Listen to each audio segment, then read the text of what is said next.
ভূত এফএমের সকল শ্রোতা বন্ধুদের সালাম জানিয়ে শুরু করছি। আমি সাবির উদ্দিন মণ্ডল, কলকাতা থেকে ৬০ কিলোমিটার দূরে কল্যাণীতে থাকি। অনেক দিন ধরে লিখব ভাবছি, উপযুক্ত সময়ের অভাবে লেখার সময় পাই না। তাই আজ আমার এটা প্রথম লেখা। দূরত্বের কারণে স্টুডিওতে আসা সম্ভব নয়, তাই ইমেল করলাম। চাইলে পড়ে শোনাবার নিবেদন রইল। ভূত এফএমের সাথে অল্প কিছুদিনের সম্পর্কটা খুব গভীর হয়ে উঠেছে। আজকে যে ঘটনাটা বলবো সেটা হলো আমার ছোট মেশোর জীবনে ঘটা একটি দুঃসাহসিক ঘটনা। মেশো তখন পুলিশের অফিসার ইনচার্জ। মেশোর তখন বাঁকুড়াতে পোস্টিং। তারিখটা আনুমানিক ২ নভেম্বর ২০১৮। মেশো তখন থানাতে বসে হঠাৎ একটি খুনের কেস এলো। খুনটা দেখেই তার মাথায় হাত। এমন খুনের ঘটনা তার ১০ বছরের চাকরি জীবনে এই প্রথম। ৩ তলা বাড়ির ওপরের তলায় একা ছিলেন গৃহস্বামী। দেহ থেকে হাত পা মাথা কি যেন এদিক ওদিক করে ছড়িয়ে খেলা করেছে। মেঝেতে রক্তের বন্যা বয়ে গেছে। একমাত্র হাতির দ্বারাই এরকম ভাবে মানুষ হত্যা করা সম্ভব, কিন্তু হাতি তো আর সিঁড়ি বেয়ে উপরে উঠতে পারবে না। তাহলে হুট করে খুলে গেল দরজাটা।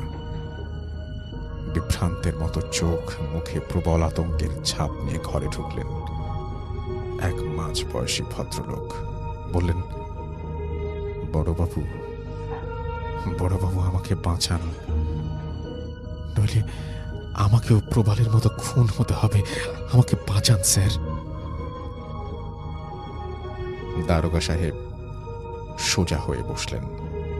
প্রবাল মানে প্রবাল চক্রবর্তী, অর্থাৎ যে লোকটা কাল রাতে খুন হয়েছেন তা এতক্ষণে বুঝে গেছেন আমার অভিজ্ঞ মেশো মশাই। এবার মেশো একটু সোজা হয়ে বসলেন। মেশো ব্যস্ত হয়ে জিজ্ঞাসা করলেন, তা এই প্রবাল চক্রবর্তীকে আপনি আগে থেকে চিনতেন? উত্তর আসে, বিলক্ষণ স্যার। আমার নাম অনুপ ভট্টাচার্য, থাকি বিষ্ণুপুরে। মেশো আবার বললেন, তা আপনার মৃত্যুর ভয়ের কারণ কি? তিনি বললেন,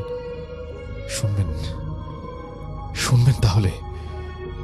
এবার অনুপ বাবু শোনাতে লাগলেন এক হাড় হিম করা কাহিনী। আমি আর প্রবাল দুজনেই ছিলাম অভয় আনন্দ জটাধারীর শিষ্য। গুরু সেবার উদ্দেশ্যে সেদিন গুরুদেবকে আমাদের বাড়ি নিয়ে আসি, আর সেটাই হলো আমার কাল। বাড়িতে এসেই গুরুদেবের নজরে পড়ল আমার ২৫ বছরের বয়সী সুন্দরী মেয়ে মেঘনার উপরে। মেঘনা শিক্ষিতা, চাকরি করে। গুরুদেব বললেন, মেঘনাকে আমার চাই। তিনি তাকে তার ভৈরবী বানাবেন। প্রবালও এসেছিলেন সেই দিন গুরুদেবের সাথে। গুরুদেবের এই অন্যায় চাহিদার প্রতিবাদ করলেন তিনি। গুরুভক্তি উড়ে গেল নিমিষে মেয়ের সম্মানের কাছে। উঠে দাঁড়িয়ে গুরুদেবকে বেরিয়ে যেতে বললেন আমার বাড়ি থেকে। তিনি ভয়ঙ্কর রেগে গেলেন। আমি জানতাম তার অসীম শক্তির কথা। তুকতাক, বানমারা, কালো জাদু ইত্যাদিতে উনি সিদ্ধহস্ত। প্রবাল বরাবরই বদমেজাজি। মেঘনাকে সে নিজের মেয়ের মতোই ভালোবাসত। তাই সে জটাধারী গুরুকে ঘাড় ধাক্কা দিয়ে বের করে দিয়ে সদর দরজা বন্ধ করে দিল।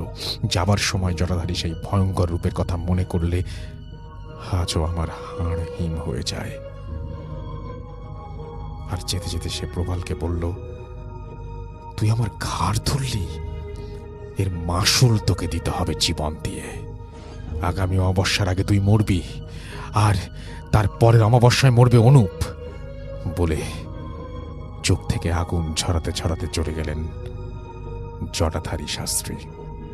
উনি পিশাচ সিদ্ধ, বেতাল নামানোর কৌশল ওনার আয়ত্তে। অনুপ বলল, এই বেতালই খুন করেছে প্রবালকে, ও আমাকে মেরে ফেলবে। দারোগা সাহেব, আমাকে বাঁচান। কপালে চিন্তার ভাঁজ পড়ল মেশোর। এইসব কথা ওপরওয়ালারা স্যারদের জানালে হয়তো চাকরিটাই থাকবে না। তার নিজেরও যে বিশ্বাস হচ্ছে তা নয়। কিন্তু এইভাবে হয়তো মাথা মুন্ডু ছিঁড়ে খুন করা কোনো মানুষের পক্ষে অসম্ভব। এবার তিনি অনুপবাবুকে ব্যাপারটা একটু খুলে বলতে লাগলেন, আবার বলা শুরু করলেন, অনুপবাবু, অমাবস্যার রাতে বসে তান্ত্রিক চক্র একসাথে অনেকে গোল হয়ে চক্রাকারে বসে, আগুনে ঘি, কারংবাড়ি ইত্যাদি আহুতি দেয়। যজ্ঞের শেষ পর্বে কলসি থেকে মন্ত্রপুত জল ধীরে ধীরে ঢেলে দেওয়া হয় যজ্ঞকুণ্ডে।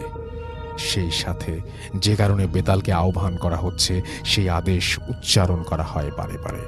অগ্নিকুণ্ড থেকে ধোঁয়ার কুণ্ডলী পাক দিয়ে উঠলে ক্রমে সেই কুণ্ডলী আকার নেয় বিশাল আকারের দানবের। সেই বেতাল রক্তলোলুপ ভয়ঙ্কর বলশালী এক নৃশংস পিশাচ। দেহ ধারণের সাথে সাথে সেই পিশাচ বেরিয়ে যায় যে কার্যের আদেশ ক্রমাগত উচ্চারিত হয়েছিল তার আবির্ভাবের সময়, সেই আদেশ পালন করার জন্য। দাঁড়ান দাঁড়ান, কি বললেন? আদেশ দিতে দিতে জল ঢালতে হয়, কি জন্য জানতে চাইলেন আমার মেশো।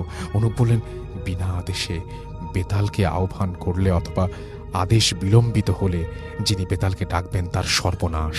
বেতাল ক্রুদ্ধ আক্রোশে ঝাঁপিয়ে পড়বেন, তার উপর টুকরো টুকরো করে ফেলবেন তার শরীর, তারপর তার শক্ত পান করে বেতাল তৃষ্ণা মিটিয়ে বেলায় নিবে।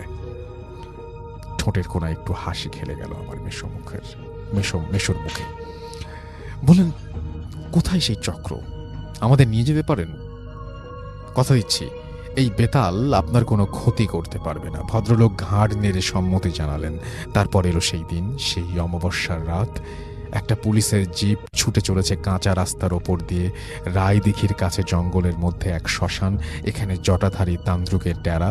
সেখানে বসবে 1 কিলোমিটার আগে জিপ দাঁড় করিয়ে বাকি পথটা হেঁটে এলো পুলিশের দল। দূরে দেখা যাচ্ছে শুরু হয়ে গেছে চক্র। চক্রের ঠিক মাঝে বসে আছেন এক ভীষণ দর্শন কাপালি। অনুপবাবু ফিসফিস করে বললেন, এটাই সেই জটাধারী কাপালি। অমাবস্যায় সেই ছাপ ছাপ অন্ধকার যেন গলা টিপে ধরেছে। এভাবে কেটে গেল অনেকক্ষণ। আমার মেশো ঘড়ি দেখলেন 11:25 মিনিট। হঠাৎ সেই কাপালি হাত দিয়ে বাড়িয়ে কি যেন চাইলেন। ছোকরা তান্ত্রিক কি যেন একটা হাতে তুলে দিল, একটা মাটির কলসি। পাশে মনে হলো অনুপবাবু যেন বসে পড়লেন হাঁটু গেড়ে। উনি বুঝে গেছেন ওনার মৃত্যু আসন্ন। মেশো খাপ থেকে রিভলভারটা বের করে মুখে সাইলেন্সার লাগিয়ে নিলেন।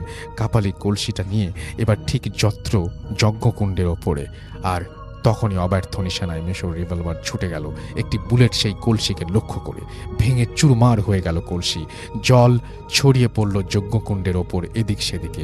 ওপরে উঠতে লাগলো ধোয়ার কুণ্ডলী, সৃষ্টি হতে লাগলো আদেশহীন বেতালের। কাপালি হতভম্ব। অন্য সব কাপালিরা যেদিকে ছুটে পালাচ্ছে, আমার মেশো সদল বলে ছুটছে জিপের দিকে। পেছনে শোনা যেতে লাগলো জটাধারী কাপালির তীব্র আর্তনাদ, আর সেই এক অপার্থিব ক্রুদ্ধ গর্জন। আকাশ বাতাস বিদীর্ণ হতে লাগলো স্রষ্টার সৃষ্টির আর্তনাদ, ক্রুদ্ধহীন কান্না। পরদিন সকালে থানায় বসে আমার মেশো খবরটি পড়লেন। ঠিক যেন এই খবরটির জন্য অপেক্ষা করছিলেন। কোনো এক অমিত বনশালীর রহস্যময় আততায়ী হাতে তান্ত্রিকের মৃত্যু। তান্ত্রিকের শরীর টুকরো টুকরো করে ছিঁড়ে ফেলা হয়েছে। সেই মৃতদেহ থেকে সব রক্ত শুষে নেওয়া হয়েছে। তদন্ত চলছে। মেশো কাগজ ভাঁজ করে মুচকি হাসলেন। এই ঘটনাটা পড়ার পরে আমার যেটা মনে হয়েছিল যে এটা একটা গল্পের মতো, এবং আমি আবারও কন্ট্যাক্ট করেছিলাম আমাদের যিনি পাঠিয়েছেন তার কাছে, এবং তিনি আমাদেরকে আবারও নিশ্চিত করেছেন যে এই ঘটনাটি সত্যি। এখন পুরোপুরি তিনি জানেন আর আপনারা জানেন এই ঘটনাটা কতটা সত্যি। তবে ঘটনাটা পড়তে একেবারেই গল্পের মতো লেগেছে আমার কাছে, এবং আমি যতবারই পড়েছি ততবারই আমার কাছে মনে হয়েছে এটা ঘটনার চেয়ে গল্প বলাটাই বেটার। তারপরেও এই ঘটনাটা যদি সত্যি ঘটে থাকে তাহলে এটা ভয়ঙ্কর। আমরা চলে যাব আমাদের প্রথম অতিথির কাছে। আফনান ভাইকে দিয়ে আমরা শুরু করব আজকে, এবং আফনান ভাই তার জীবনের একটা প্রথম তার সাথে ঘটে যাওয়া তার এলাকার একটা ঘটনা দিয়ে শুরু করবেন আজকে, এবং আশা করছি যে এই ঘটনাটি আপনাদের ভালো লাগবে। আফনান ভাই, আসসালামু আলাইকুম। প্রথমে আপনাকে ধন্যবাদ এই রোজা রেখে কষ্ট করে আবারও আমাদের স্টুডিওতে হাজির হওয়ার জন্য। ওয়ালাইকুম আসসালাম। আপনাকেও ধন্যবাদ রাসেল ভাই আমাকে ইনভাইট করার জন্য। আসলে প্রায় 2 মাস আসা হয় না, হুম, তার সবসময়ই আসলে মনে হয় যে আসবো আসবো, আসলে সময়টা মেলানো একটু কঠিন হয়ে কঠিন যায়। হয়ে যায়। আর তারপরে তো কাজ থাকে, আমি জানি আপনি খুব ব্যক্তিগত একটা কাজে ব্যস্ত ছিলেন, জি, সেটা আমি জানি। তো যাই হোক, আল্লাহর অশেষ রহমতে আসতে পেরেছি, এই জন্য আলহামদুলিল্লাহ। তো রাসেল ভাই, আজকে আমি আমাদের রাজবাড়ী জেলার একটা ঘটনা শেয়ার করব। তো ঘটনাটি আসলে আমার বাসার খুব কাছেই, মানে একদম হুম। মানে খুব কাছাকাছি মানে ঘটনা আর কি, হুম, খুব বেশি দূরেও নয়, এই জন্য ঘটনাটি সংগ্রহ করতে আমার বেশি বেগ পেতে হয়নি। হুম, তো ঘটনাটি রাসেল ভাই ঘটেছিল 1987 সাল, 86 বা 87 সালের দিকের ঘটনা এটা। তো ঘটনাটি যার সঙ্গে ঘটেছিল, ওনার নাম হচ্ছে নিতাই। আচ্ছা, আর উনি পেশায় ছিলেন একজন ডোম।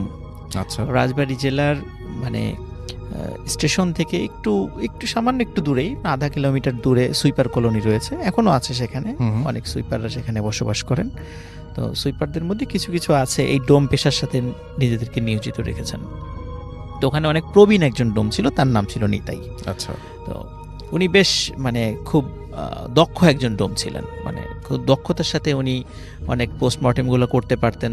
হুম, এই জন্য স্পর্শকাতর যেই লাশগুলো আসতো, হুম, হুম। সেগুলো সাধারণত তাকে দিয়েই কাটা হতো। এবং ওনার আরেকটা বৈশিষ্ট্য ছিল, সাধারণত আমরা জানি যারা ডোম, তারা যখন লাশ কাটার সময় কিন্তু তারা একটু মানে একটু ড্রিঙ্কস করে নেন আর কি।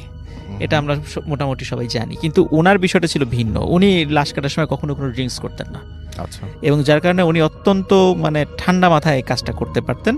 এই যে ওনার মানে হাতের কাজটা ছিল অসাধারণ, এই জন্য অনেক স্পর্শকাতর মামলাগুলোর পোস্টমর্টেমগুলো ওনাকে দিয়ে করানো হতো। তারা যাই হোক রাসেল ভাই, ওই যে সময়টাতে যে এই ঘটনাটি ঘটেছিল, সেই সময়টা তো আমি বললাম 86-87 সালের দিকে, এক্স্যাক্ট বলা মুশকিল, 86 বা 87 এরকম বলতে পারছি না।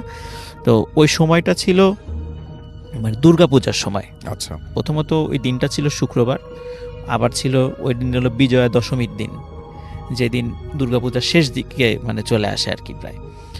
তো ওই সময়ে রাজবাড়ী রেলওয়ে স্টেশনে রাত 10টার দিকে একটি লাশ পাওয়া যায়, আচ্ছা। এবং সবার চোখের সামনেই ওই লোকটি মারা যায়। প্রত্যক্ষদর্শীরা জানায় যে রাত 10টার দিকে ওই সময় উনি মানে চাদর মুড়ি দিয়ে শুয়েছিলেন, এবং ওই লোকটা একটু তান্ত্রিক গোছের, কেমন কেমন একটু ওই যে কবিরাজ টাইপের মনে হয় এরকম আর কি। কয়েকদিন ওনাকে স্টেশনে দেখা গিয়েছিল আর কি। তো হঠাৎ করে উনি চিৎকার চেঁচামেচি শুরু করেন এবং ছটফট করতে থাকেন, মানে প্রচণ্ড শব্দে আর্তনাদ শুরু করেন। সবাই ওনার কাছে যায়, চাদরটা যখন সরায় ওনার শরীরের উপর থেকে, তখন দেখে যে উনি প্রচণ্ড শব্দে হাত পা ছোড়াছুড়ি করতেছেন, এবং কিছুক্ষণের মধ্যে উনি মারা যান। এবং মারা যাওয়ার সাথে সাথে রাসেল ভাই একটা বিষয় সবাই খেয়াল করেন, যে ওনার দুটো চোখ, মানে চোখ আমাদের আইবল বলি আর কি, যেটা আমরা চোখ বন্ধ করলেও যে চোখটা আমাদের ফুলে থাকে, কিন্তু চোখ যদি আমাদের না থাকে তাহলে কিন্তু সেখানে গর্ত হয়ে থাকবে। তো সবাই দেখে যে তার চোখ ছিল কিছুক্ষণ আগে, হঠাৎ করে মনে হলো মানে অদৃশ্যভাবে ওনার চোখ দুটো গায়েব হয়ে গেছে, এবং ওখানে বিশাল গর্ত সৃষ্টি হয়ে গেছে। সবাই তো অবাক যে একটু আগে দেখলাম চোখ কোথায় গেল। তো যাই হোক রাসেল ভাই, সবার কাছে একটু অবাক লাগে, এবং তখনই রাজবাড়ী জেলার যে জিআরপি পুলিশ ছিল, তারা রাজবাড়ী সদর থানায় যোগাযোগ করে। তো সদর থানা থেকে যখন পুলিশ আসে, পুলিশ এসে বলল যে এটা তো মনে হচ্ছে, দেখে বোঝা যাচ্ছে এটা অস্বাভাবিক মৃত্যু, তো ডোমকে ডাকা হবে আর কি লাশ কাটার জন্য। তো রাসেল ভাই ওই রাজবাড়ী রেলওয়ে স্টেশনের ঠিক কাছেই, মানে হয়তো বা 0.5 কিলোমিটারও না, এতটুকু দূরেই কিন্তু একটা লাশ কাটা ঘর রয়েছে। তো এখন রাসেল ভাই সাধারণত নিতাই ডোম খুব স্পর্শকাতর বিষয়গুলো হ্যান্ডেল করতো। তো ওই সময় যেহেতু হিন্দুদের একটা দুর্গাপূজার উৎসব চলছিল, অন্যান্য ডোমরাও ওই সময়ে পাওয়া যাচ্ছিল না তাদেরকে, আর ওই সময় তো মোবাইল ফোনও ছিল না যে তাদেরকে ফোনে কন্ট্যাক্ট করে নিয়ে আসা হবে। তো যেহেতু খুব দ্রুততার সাথে, ওইটা একটা বেওয়ারিশ লাশ, পরিচয় ছিল না, দ্রুততার সাথে কবর দেওয়া হবে, তাই যার কারণে ওই সময় নিতাই ডোমকে রিকোয়েস্ট করা হয়। সেই নিতাই ডোম অনিচ্ছা সত্ত্বেও, যেহেতু কাউকে পাওয়া যাচ্ছিল না, তো সে সেখানে যান। ভাই নিতাই ডোমের ভাষ্য অনুযায়ী লাশ কাটা ঘরে যাওয়ার সাথে সাথে, মানে উনি তো ছোটবেলা থেকে অনেক মানে আনলিমিটেড লাশ কেটেছেন, কিন্তু ওনার ভাষ্য অনুযায়ী জীবনেই প্রথম একটি লাশ দেখে হঠাৎ করে কেন জানি ওনার খুব ভয় লাগছিল। মনে হচ্ছিল যে কেন জানি এই লাশটা মানে কাটতে উনি ভয় পাচ্ছেন, প্রচণ্ড ভয় পাচ্ছেন।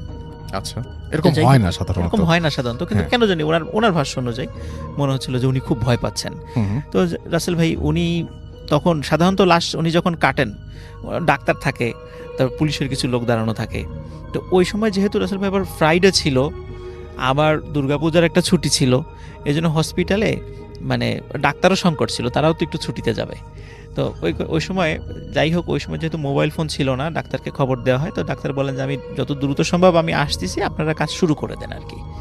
তো ওই সময় ডাক্তার তখন এসে পৌঁছেনি ওই জায়গাটাতে, কিন্তু তাড়াতাড়ি যখন দেখলো যে এটার লাশ কোথায়, এর পরিচয় জানা যাচ্ছে না, হুম, তো এইটা নিয়ে আসলে ওনাদের অতটা গরজ ছিল না, যার কারণে ডাক্তারের অনুপস্থিতিতে লাশটা কাটা শুরু হয় রাসেল ভাই। হুম, তো এমন সময় দায়িত্বরত যিনি পুলিশ অফিসার ছিলেন, উনি লাশ কাটা ঘরের ওখানে দাঁড়ায় থাকা, মানে দরজার কাছে দাঁড়িয়েছিলেন উনি। হঠাৎ করে ওনার যে ওয়্যারলেস সেটটা ছিল, যে ওয়াকিটকি ছিল, হুম, হুম, তো ওনার কাছে মনে হচ্ছিল যে ওয়াকিটকিতে হয়তো বা নেটওয়ার্ক পেতে একটু সমস্যা হচ্ছে, কথা একটু অস্পষ্ট আসছে। তো উনি চিন্তা করেন একটু রাস্তার দিকে যাই, তাহলে আমি একটু কোনো জরুরি মেসেজ আছে কিনা হুম, হুম, একটু রিপ্লাই দিয়ে আসি। হুম। তো উনি কিছু সময়ের জন্য ওইখান থেকে সরে গিয়েছেন। আচ্ছা, তো পুলিশ অফিসার যখন ফিরে আসছেন, মানে হয়তো বা 3-4 মিনিট বা সর্বোচ্চ 5 মিনিট পর যখন পুলিশ অফিসার ফিরে আসছেন লাশ কাটা ঘরে, তখন উনি দেখছেন যে লাশের জায়গায় রয়েছে, হুম, ওই ডোম অজ্ঞান হয়ে পাশে পড়ে আছে। তখন উনি অন্য কনস্টেবলদেরকে ডাকেন, ডোমের চোখে মুখে পানি ছিটা দিয়ে তাকে জ্ঞান ফেরানো হয়। হুম, তখন ডোমকে জিজ্ঞেস করা হয় যে কি হয়েছে। তখন ডোম বলে যে এই লাশ আমাকে প্রচন্ড জোরে একটা থাপ্পড় মেরেছে। আচ্ছা, তখন সবাই এই কথা শুনে সবাই অট্টহাসিতে ফেটে পড়ে, এটা কিভাবে সম্ভব? হুম, লাশ তোমাকে থাপ্পড় মারো এটা কিভাবে? সম্ভব না নিশ্চয়ই আসলে, তুমি হ্যাঁ। এটা অন্য কিছু ভুল দেখেছো বা ভুল। রাইট, বলে না, তো এই যে দেখেন আমার মুখের দিকে তাকান, তখন দেখা যায় রাসেল ভাই ওনার মুখে 5 আঙ্গুলের দাগ বসে আছে, মানে হুম, এত জোরে চড় মেরেছে।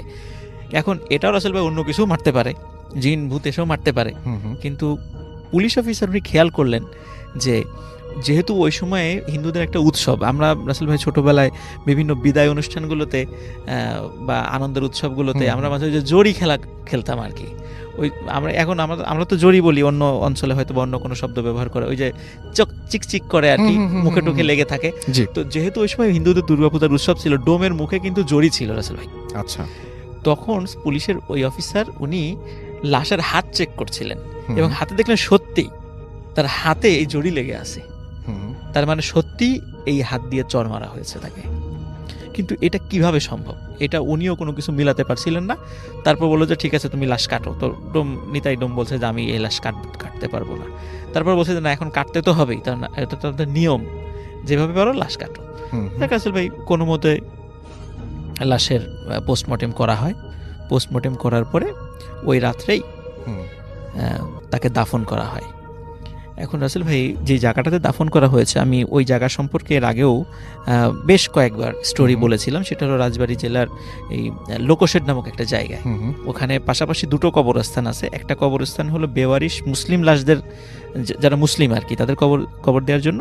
হুম। আর আরেকটা পাশে আরেকটা জায়গা আছে, সেটা সাধারণত মানে হিন্দুদের মধ্যে নিম্ন বর্ণের লোক যারা আছেন তাদেরকে ওখানে কবর দেওয়া হয় আর কি। এই দুইটা পাশ আছে ওই জায়গাটাতে, এবং এই দুইটা এই জায়গাটা আমাদের রাজবাড়িতে বেশ হন্টেড জায়গা হিসেবে পরিচিত, যেটা আমি এর আগেও অনেকবার বলেছি আর কি। তো ওই মুসলিম যে অংশটা, সেই অংশে তাকে কবর দেওয়া হয় আর কি। হুম। এখন রাসেল ভাই কবর দেওয়া যখন হয়ে যায়, স্বাভাবিকভাবে ডোম মনে করেছে যে এরকম ঘটনা ঘটে না, সে এরকম ঘটনা ঘটেছে, সে মানসিকভাবে বিপর্যস্ত। কিন্তু এরপর থেকে ওই ডোমের সাথে বেশ কয়েকটা ঘটনা ঘটা শুরু করে। যেমন ডোম রাতের বেলা যখন কখনো একা একা বাসায় ফেরার সময় ওনার মনে হতো যে কেউ ওনার পিছনে হাঁটছে চাদর পরে। তো উনি প্রথম দিকে এগুলো অতটা বেশি পাত্তা দিত না, কিন্তু এটা যখন কন্টিনিউ ঘুরতে থাকলো, তখন উনি একদিন ঘুরে কাছে গিয়েছে যে কে দেখার জন্য। তখন রাসেল ভাই তাকিয়ে দেখে যে ওই যে লাশটি সে কেটেছিল, ওই লাশটি চাদর পরা, এবং সে শনাক্ত করলো ওই যে রাসেল ভাই লাশের চোখ ছিল না। উনি খেয়াল করলেন যে এই আমাদের চোখের যে জায়গাটা, সেটা বিশাল গর্ত হয়ে আছে, সেখানে কোনো চোখ নেই। তো এইটা দেখে উনি প্রচণ্ড জোরে দৌড় দিয়ে বাড়িতে চলে আসেন। তো এরপরে আরও কয়েকটা ঘটনা ঘটে। যেমন উনি রাতের বেলা যখন একা একা আসেন, তখন দেখা যায় যে মাঝে মাঝে বড় আকৃতির বিড়াল বা বড় আকৃতির কুকুর ওনার পথ আগলে ধরে। এবং অদ্ভুত বিষয় যে ওই কুকুর এবং বিড়ালের কিন্তু ওই সবই আছে, কিন্তু চোখ দেখা যায় না। আচ্ছা, মনে হয় চোখ নাই, ওই চোখ দুটো কেউ খুবলে উঠে নিয়েছে। তো বাইরের এই ঘটনাগুলো যখন রাসেল ভাই মানে ঘটা শুরু করেছিল, তখন উনি এরপর থেকে কি হতো, উনি যখন রাতের বেলা কখনো একা একা আসতেন না, লোক সাথে নিয়ে আসতেন। একটু ভয় মানে উনি ভয় পাওয়া শুরু করেন আর কি। তো তখন বাইরের এই ঘটনা যখন বন্ধ হয়ে গেল, তখন রাসেল ভাই ওনার ঘরেই ঘটনা ঘটা শুরু করলো, কারণ উনি বিপদনিক ছিলেন, কারণ বেশ অনেক বয়স্ক ছিল, ওনার ওয়াইফ মারা গেছিলেন আগে। তো উনি রাতের বেলা ফিল করতেন যে কে যেন ওনার পাশে শুয়ে আছে। আচ্ছা, এবং উনি যখনই পাশে তাকাতেন তখন দেখতেন যে ওই সেই লাশটা ওনার পাশে শুয়ে আছে, এবং লাশটা হাত দিয়ে খপ করে ওনার হাতটা চেপে ধরতো, এবং উনি অনেক চিৎকার চেঁচামেচি করতো। আশেপাশের লোকজন যখন চলে আসতো তখন দেখা যেত ওখানে কিছুই নাই। তো এই ধরনের ঘটনা রাসেল ভাই ওনার সাথে প্রায়শই ঘটছিল। তো এইটা ওনার সাথে ঘটছিল। ওদিকে রাসেল ভাই আর একটা ঘটনা ঘটে, মানে এখানেই শেষ না। ওই যে স্থানটাতে কবর দেওয়া হয়েছে, কবর দেওয়ার প্রথম মানে যেই রাত্রে কবর দেওয়া হলো তার পরের দিন থেকে আর একটা ঘটনা ঘটা শুরু করে। ওখানকার যারা লোকজন আছে কবরস্থানের পাশে, তারা বলেছে সেটা হচ্ছে যে কবর দেওয়ার পরেই প্রতি রাত্রে ওই কবরস্থান থেকে প্রচণ্ড জোরে চিৎকার এবং চেঁচামেচির আওয়াজ আসতো। আচ্ছা, তো ওনারা যখন আলো নিয়ে যেতেন যে কি হয়েছে, এখানে কে আছে, তখন আর কোনো শব্দ পাওয়া যেত না। তো এই ধরনের ঘটনা রাসেল ভাই 3 দিন ঘটেছিল। আচ্ছা, 3 দিন পরে আর ঘটে নাই, 3 দিন এই ধরনের ঘটনা ঘটেছিল। রাসেল ভাই ওই নিতাই যে ডোম, উনি এরপরে মাঝে মাঝে রাত্রে স্বপ্ন দেখা শুরু করেন। স্বপ্নে দেখছেন যে ওই সেই লাশটা বড় একটা রামদা হাতে নিয়ে ওনাকে তাড়া করছে, এবং বলছে যে তাড়াতাড়ি আমাদেরকে যেখানে কবর দেওয়া হয়েছে আমার কবরটা অন্য জায়গায় দে, এখান থেকে সরাতে হবে। তো এখন রাসেল ভাই মানে উনি তো একজন ডোম, স্বাভাবিকভাবে নিম্ন বর্ণের লোক, ওনার কথা কেন শুনবে লোকজন, এটাও একটা বিষয়। তারপরেও উনি ওখান থেকে যখন এই ধরনের স্বপ্ন উনি বারবার দেখছিলেন, তখন উনি ওই কবরস্থানের পাশের প্রতিবেশীদের গিয়ে বিষয়টা শেয়ার করার পরে প্রতিবেশীরা বলেন হ্যাঁ আমরাও তো তখন হলে বিষয়টা প্রকাশ হয় যে হ্যাঁ আমরাও এরকম শব্দ শুনেছি এখানে। তখন প্রতিবেশীদের সহযোগিতা বলে আচ্ছা ঠিক আছে, তাহলে আমরা কবরটা এখান থেকে সরিয়ে একটু অন্য জায়গায় দিয়ে দিই। তো রাসেল ভাই ওই কবরটা আসলে ওনারা ভুল করে এমন একটা জায়গায় দিয়ে ফেলছিলেন রাতের বেলা, বুঝতে পারেন নাই। সেটা হলো ওই কবরস্থানের ঠিক কাছাকাছি আর একটা কবরস্থান আছে, যেখানে মানে ওই এলাকার কিছু লোকজন মারা গেলে সেখানে কবর দেওয়া হয়। এটা বেওয়ারিশ লাশদের কবরস্থান না। ওনারা ভুল করে আসলে ওই জায়গাটা রাত্রেবেলা কবর দিয়ে ফেলেছেন, অতটা বুঝতে পারেন নাই, না বুঝে এটা দিয়ে ফেলেছিলেন আর কি। তো ওই জায়গাটাতে একজন নামাজি ব্যক্তির একটা কবর ছিল। তো ওই কবরে ওনার কবর হয়ে গিয়েছিল। কিন্তু ওনারা যখন কবর খুঁড়েছেন, কবর খোঁড়ার পর অদ্ভুত একটা ব্যাপার রাসেল ভাই সবাই খেয়াল করেছেন, সেটা হচ্ছে ওই ডেড বডির মাথা ছিল না। মানে ওনারা পোস্টমর্টেম করার পর তো তাকে দাফন করেছে, দাফন করার পর ওনারা যখন কবরটা খুলেছে তখন দেখে যে কবর লাশ ঠিকই আছে, 4-5 দিনে একটু নষ্ট হয়ে গেছে কিছুটা, কিন্তু দেহতে কোনো মাথা নাই। আচ্ছা, এটা সবার মনে একটা সন্দেহের উদ্রেক করে, এবং ওই নিতাইডোম বলে যে মাথাটা নিশ্চিত ধারালো কোনো কিছু দিয়ে কেটে নিয়ে যাওয়া হয়েছে, এরকম একটা নিদর্শন আছে, মানে তারা বুঝতে পারছে। তখন ওই নিতাইডোম মানে সন্দেহ করে যে এই লোকটি নিশ্চয়ই কোনো ব্ল্যাক ম্যাজিকের সাথে জড়িত ছিল। আচ্ছা, তো আসলে ভাই এখানে একটা বিষয় বলে রাখা ভালো, যে যারা এই ব্ল্যাক ম্যাজিক করেন বা এরকম তন্ত্রমন্ত্র সাধনা করেন, আমরা অনেক সময় শুনেছি, এবং এটা নতুন কিছু না, এটা হাজার হাজার বছরের পুরাতন একটা বিষয়, যে তাদের কবর হয়ে গেলে অনেক সময় অন্য তান্ত্রিকরা এসে ওই রিচুয়াল করার জন্য বা তাদের তার তন্ত্রমন্ত্র সাধনার জন্য এই মাথাগুলো তারা কেটে নিয়ে যান। জি, এই ধরনের ঘটনা মানে অনেক হাজার হাজার বছর আগের থেকেই ঘটে আসছে বা এখনও ঘটছে এটা। তো ওনারা পরবর্তীতে লাশটা ওই বেওয়ারিশের ওইখানে সরিয়ে নিয়ে আসেন, এবং ওইটা নিয়ে আসার পরে রাসেল ভাই এই মাসখানেক পরে ওই ব্যক্তির মানে ঠিকানা পাওয়া যায়। ওনার বাড়ি ছিল কুমারখালীর ওইদিকে, কুষ্টিয়ার কুমারখালীর ওইদিকে ওই লোকটির বাড়ি ছিল। উনি আসলেই মানে ব্ল্যাক ম্যাজিক প্র্যাকটিস করতেন। আচ্ছা, এবং ওনার ব্ল্যাক ম্যাজিক প্র্যাকটিস করার কারণে বেশ কিছু কারণে গ্রাম থেকে ওনাকে বিতাড়িত করা হয়েছিল। পরে উনি কিছুদিন রাজবাড়িতে আসছিলেন, এবং উনি ওই হঠাৎ করে রাত্রেবেলা উনি মারা যান, এবং তারপরেই এই ধরনের কিছু অদ্ভুত ঘটনা ঘটে। তো আসলে ভাই নিতাইডোম অনেকদিন জীবিত ছিলেন। তো যখন ওনার কবরটা সরিয়ে আনা হয় তারপর থেকে ওই ধরনের ঘটনা ওনার সাথে কোনো দিন ঘটে নাই। এখনও ওনার ফ্যামিলির লোকজন মানে পারিবারিকভাবে এই ডোমের পেশার সাথে জড়িত আছেন আর কি রাজবাড়িতে। তো এটাই ছিল রাসেল ভাই আমার first story. Okay, thank you so much. আপনার প্রথম ঘটনার জন্য আপনাকে অনেক ধন্যবাদ এবং আশা করছি যে এই ঘটনাটি আপনাদেরও ভালো লেগেছে। ভালো লাগলে অবশ্যই আমাদের জানাবেন। এখন যেটা করব সেটা হচ্ছে সরাসরি চলে যাব কিছু আপনাদের পাঠানো কমেন্টে, এবং আপনারা আমাদের যে টুইটার সেই অ্যাকাউন্টে আপনারা আবার এখানে আপনারা রিটুইট করেছেন, সেখানে আমি একটু দেখব যে আমাদের কাফিরুল ইসলাম আমাদের লিখেছেন যে হাই রাসেলদা কেমন আছেন, এবং ভূত এফএমের সঙ্গে ছিলাম, সারা জীবন থাকবো। Thank you very much.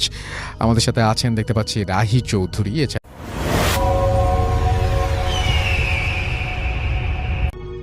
Hello listeners, hello Rasel ভাই, আমাকে একটি নতুন ঘটনা বলার সুযোগ করে দেওয়ার জন্য অসংখ্য ধন্যবাদ।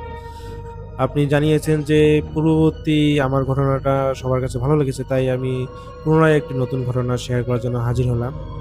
তো আজকে যে ঘটনাটা আমি আপনাদের কাছে শেয়ার করব, সেই ঘটনাটা ঘটেছিল আমারই আন্টি সম্পর্কে। আন্টি লাগে, তিনি আমার নিজের আন্টি না, তিনি দুই সম্পর্কের আন্টি। তো তেনার ঘটনাটা আমি জানি তার সাথে কি ঘটেছিল, তো আমি তার মতো করে আপনাদের কাছে শেয়ার করার চেষ্টা করব। তো সময়টা ছিল 2010 সালের ওই দিক। তো ওই আন্টি পড়াশোনা করতেন। তিনি মানে আমাদের যে জেলা, সেখানে তিনি হলো একটা কলেজে পড়েন। তো মোটামুটি তার বিয়ের বয়স হয়েছে এই সময় অবস্থায়। সে সময় একটা ছেলে তাকে খুবই ডিস্টার্ব করতো, মানে সেই ছেলেটা বাসায় এমনকি বিয়ের প্রস্তাবও দিয়েছিল। কিন্তু সমস্যা হচ্ছে যে সেই ছেলেটার যখন পরিবারের খোঁজখবর নেয় আমার সেই আন্টির পরিবার থেকে, কিন্তু তখন তারা ভালো কিছু পায় নাই। তখন তারা দেখতে পায় যে ছেলেটা ভালো না, বলতে সে নেশা করে, মাস্তানি করে।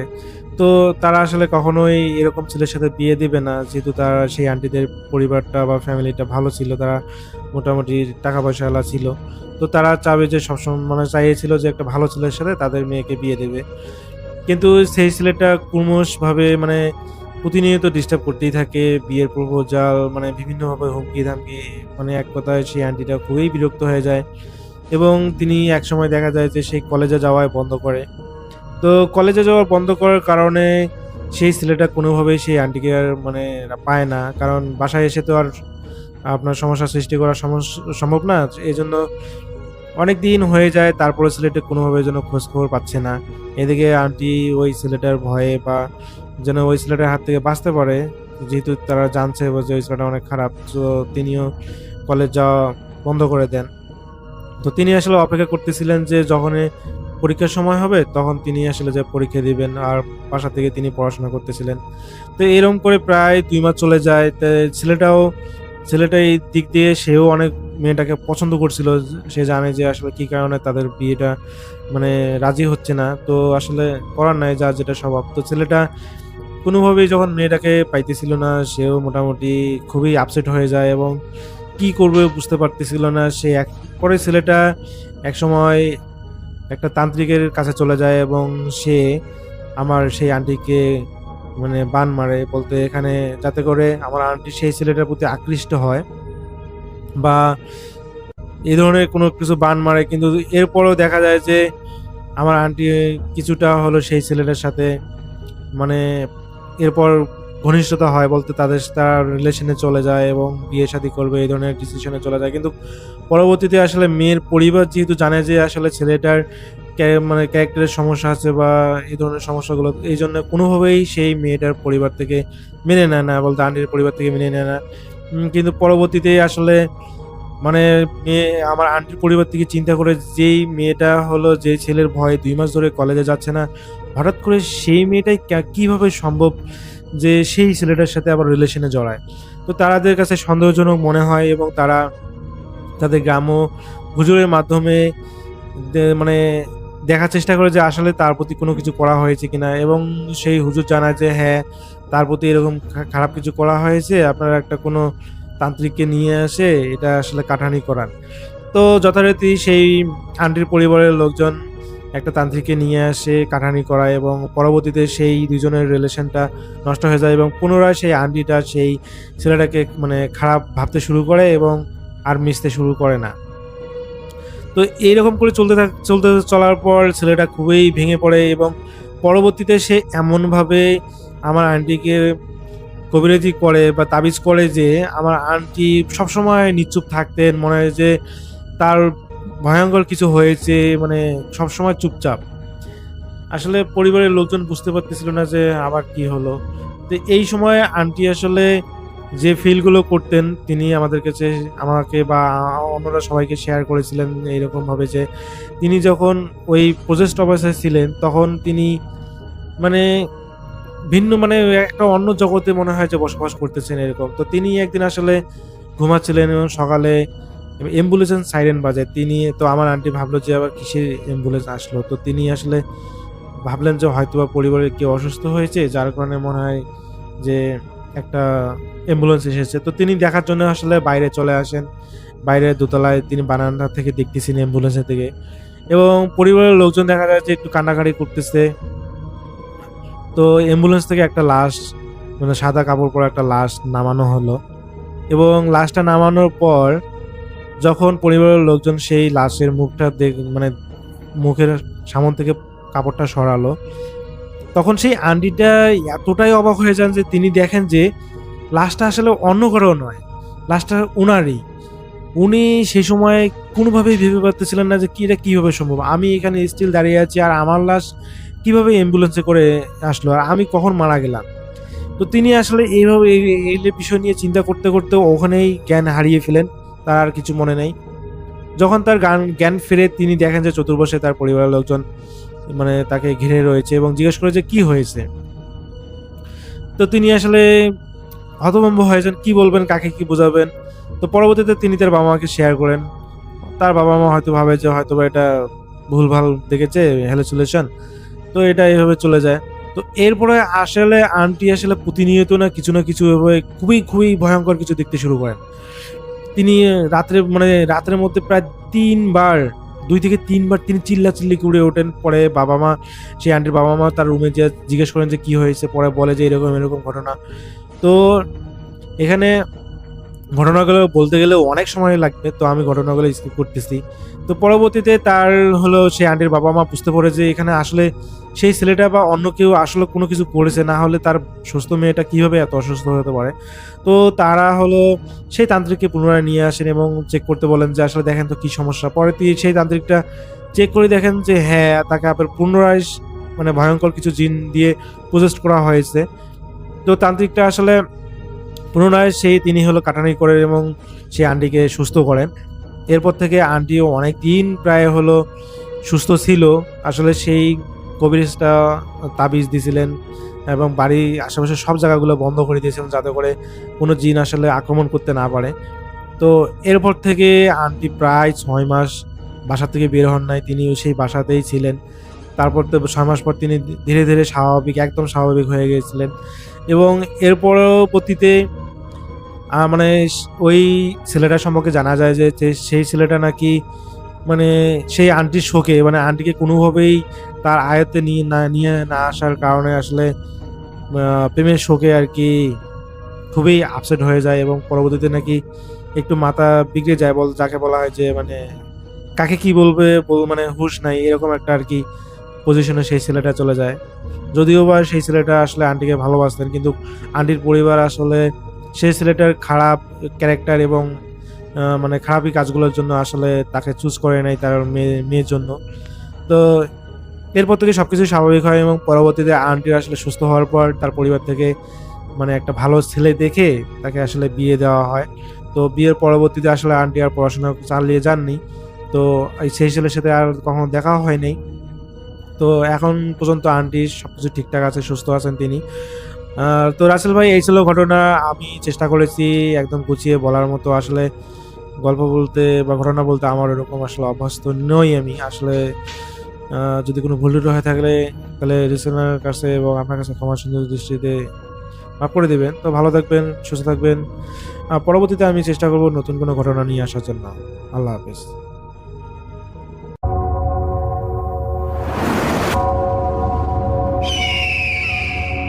Welcome back.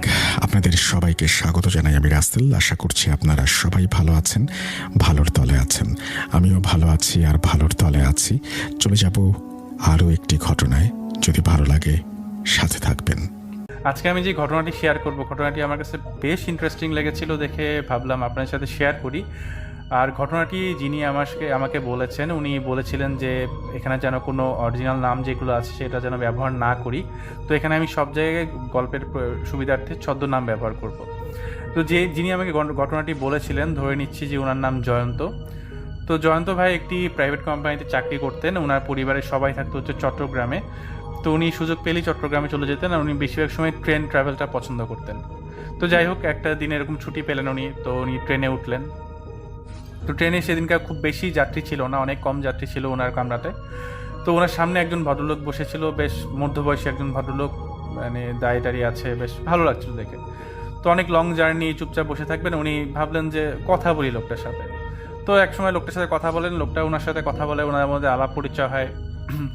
তো এক সময় ওনার নাম হচ্ছে, ওনার সামনে যে বসেছিল সামনে যে লোকটা, ওনার নাম হচ্ছে শাহাদাত। তো শাহাদাত সাহেব একসময় ওনাকে জিজ্ঞেস করলেন জয়ন্তদাকে যে ভাই আপনি কি করেন? তো জয়ন্তদা বললো আমি একটা প্রাইভেট কোম্পানিতে চাকরি করছি।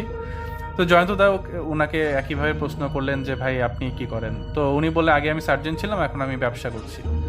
তো জয়ন্তদা খেয়াল করলেন যে একটা সময় যে ওনার ডান হাতের বুড়ো আঙ্গুলটা কাটা। তো কাটাটা এমন দেখে মনে হচ্ছে না যে আসলে কোনো অ্যাক্সিডেন্টে কাটা, এটা একদম মানে খুব পরিষ্কারভাবে কাটা, দেখে মনে হচ্ছে যে ইন্টেনশনালি কাটা, এরকম টাইপের। তো জয়ন্তদা ওনাকে বললেন যে ভাই যদি কিছু মনে না করেন একটা কথা বলতাম। তো আপনি বললেন যে একসময় আপনি সার্জন ছিলেন, মানে ডাক্তার ছিলেন, পরবর্তীতে এখন আবার ব্যবসা করছেন, আপনার আঙ্গুলটা একটু মানে কাটা, মানে কোনো কিছু থাকলে আপনি আমার সাথে শেয়ার করতে পারেন, আমি জানতে চাচ্ছিলাম ঘটনাটা আসলে কি। তো লোকটা তখন বলল যে আমি আপনাকে বলতে পারি সব কিছু, আপনি বিশ্বাস করবেন কি করবেন না এটা আমি জানি না, বাট আপনি যদি জানতে চান তাহলে আমি বলতে পারি।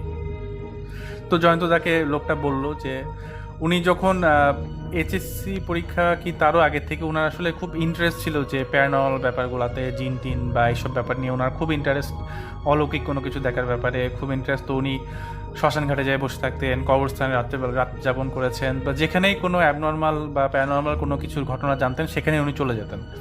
তো উনি ওনার লাইফে কখনোই কোনো কিছু দেখেনি। তো উনি সবসময় ওনার একটা দেখার ইচ্ছা ছিল যে এইসব জিন টিন বা এগুলো কেমন হয় দেখতে, বা জিনিসগুলো কেমন, এগুলো নিয়ে ওনার খুব ইন্টারেস্ট। তো মেডিকেলে ভর্তি হওয়ার পরে উনি ডিএমসিতে ভর্তি, কত ব্যাচ এটা আমি বলছি না, ঢাকা মেডিকেল কলেজে ভর্তি হওয়ার পরে তো একটা সময় ওনাদের অ্যানাটমি ক্লাসে এই লাশ টাশ নিয়ে কাটাকাটি করা হতো, বা এই ধরনের অনেক ইমার্জেন্সি অনেক ধরনের কেস উনি দেখার পরে ওনার এই ধরনের ইন্টারেস্টগুলো আস্তে আস্তে একসময় কমে যায় এসব জিন টিন ব্যাপার নিয়ে, কারণ উনি এমনি মানে অনেক ধরনের হসপিটালের ইমার্জেন্সি অনেক কিছুই দেখতেন। তো যাই হোক, একবার এক রোগীর অপারেশন করবেন, এক মহিলা রোগী। তো অপারেশন থিয়েটারে রোগীর সাথে এমনি কথা বলছেন, ইনশাল্লাহ আপনি সুস্থ হয়ে যাবেন, চিন্তা করেন না, ভয় পেন না। তো রোগী ওনাকে বলছে যে আপনারা খামোখা আমার কেন চিকিৎসা করতেছেন, অপারেশন করতেছেন কেন? আমি তো আপনাদের ডাক্তারদের বললাম যে আমার তো বাঁচাতে পারবেন না, আপনারা খামোখা আমার চিকিৎসা করতেছেন, আমার তো ক্যান্সার হয়েছে।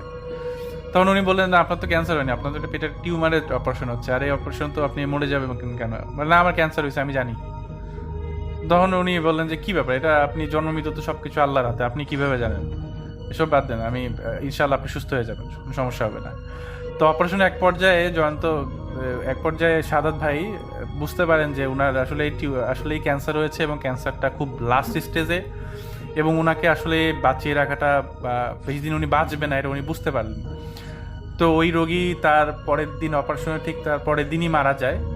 তো তারপরের দিন সকালে শাহাদাত সাহেব সেই রোগীর সাথে কথা বলেছিলেন এবং জিজ্ঞেস করেছিলেন যে আপনি যে জেনেছিলেন এটা কার থেকে জেনেছিলেন, কে বলেছিল? জানতো তো যে শাহাদাত সাহেব যেটা মনে করেছিলেন যে এটা মনে হয় অন্য কোনো ডাক্তার বা কেউ হয়তো বলেছে। তো ওই মহিলা বলে না, আমাকে একজন সাধারণ মানুষই বলছে, উনি আসলে সব কিছু বলতে পারে, উনি সব জানে।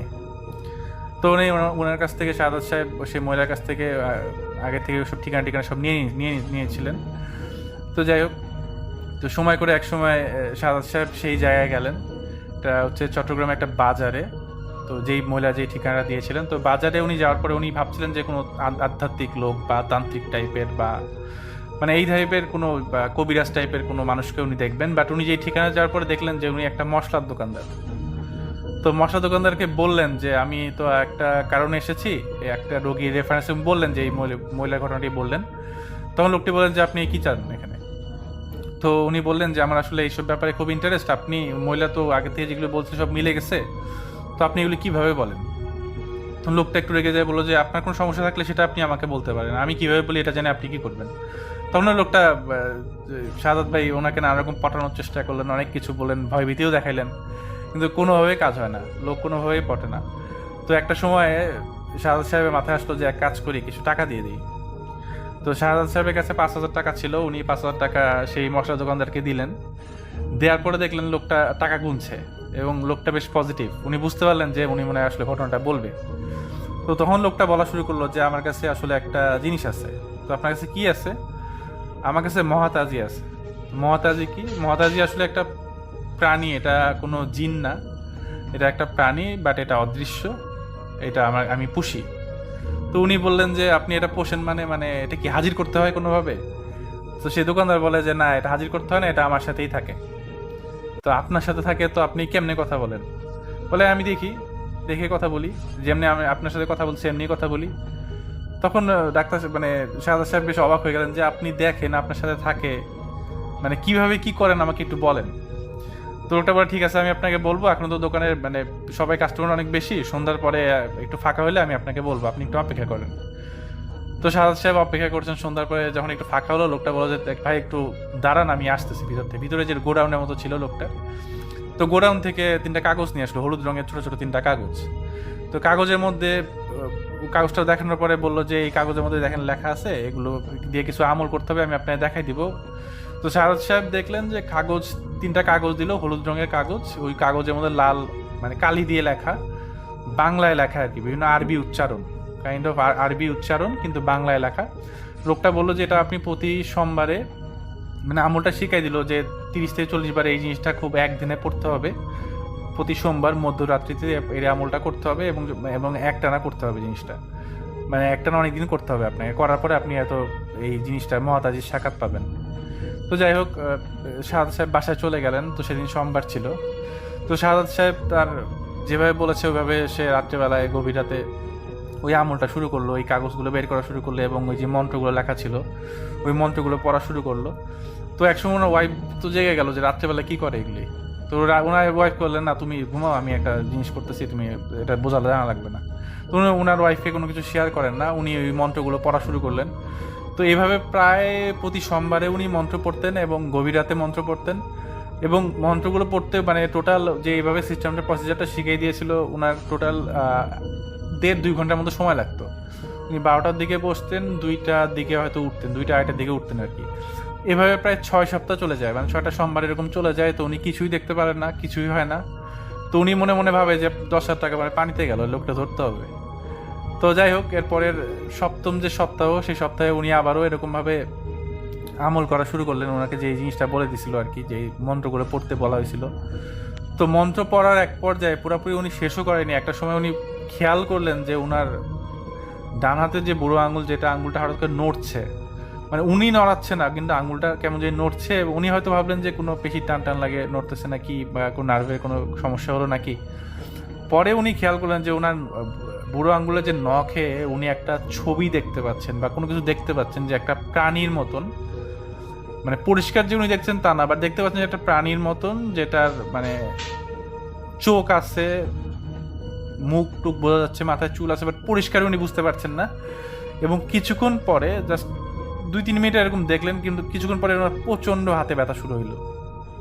তো হাতে ব্যথা এক পর্যায়ে উনি চিল্লায় উঠলেন। তো তখন ওনার ওয়াইফ বললেন কি ব্যাপার, তুমি চিল্লাচ্ছ কেন? তখন উনি ওনার কিছু বলেন না, উনি বলেন যে না, রাতেবেলা ঘুমে সব ভয় স্বপ্ন দেখছি, যাই হোক এই কারণে ওনার আসলে হাতে ব্যথা, ওনার আঙ্গুলটা প্রচন্ড ব্যথা করতেছিল। তো যাই হোক, এরপরের সপ্তাহের ঘটনা। তো এরপরের সপ্তাহে উনি ভাবলেন যে সোমবারে উনি আগে থেকে প্ল্যান করে গেছিলেন যে কিছু একটা হয়তো আসবে বা আমি হয়তো ওই মহাতাজিকে দেখতে পাবো। তো এরপরের সোমবারে যেটা হলো, ওনার ওয়াইফ ওনার বাবার বাড়ি চলে যায়। ওনার বাবার বাড়িতে একটা প্রোগ্রাম ছিল। তো রাত্রেবেলায় উনি ওনার আমল শুরু করলেন। তো আমল শুরু করার কিছুক্ষণ পরে উনি দেখতে পেলেন যে আঙুলটা নড়ছে, এবং সেদিন বাসায় কেউ ছিল না, উনি একাই বাসায় ছিলেন। তো উনি সেদিন পরিষ্কারভাবে ওই জিনিসটা ওনার আঙ্গুলের নখের মধ্যে দেখতে পেলেন, যে নখের মধ্যে একটা জিনিসের ছবি আসতেছে, মানে পরিষ্কার দেখতে পাচ্ছেন যে জিনিসটা এরকমভাবে উনি বলছে যে জিনিসটা হচ্ছে কালো আর নীলের মিশ্রণ, একটা মাথা মানে পাসপোর্ট সাইজের ছবি যেমন থাকে ওই টাইপের মানে জিনিস।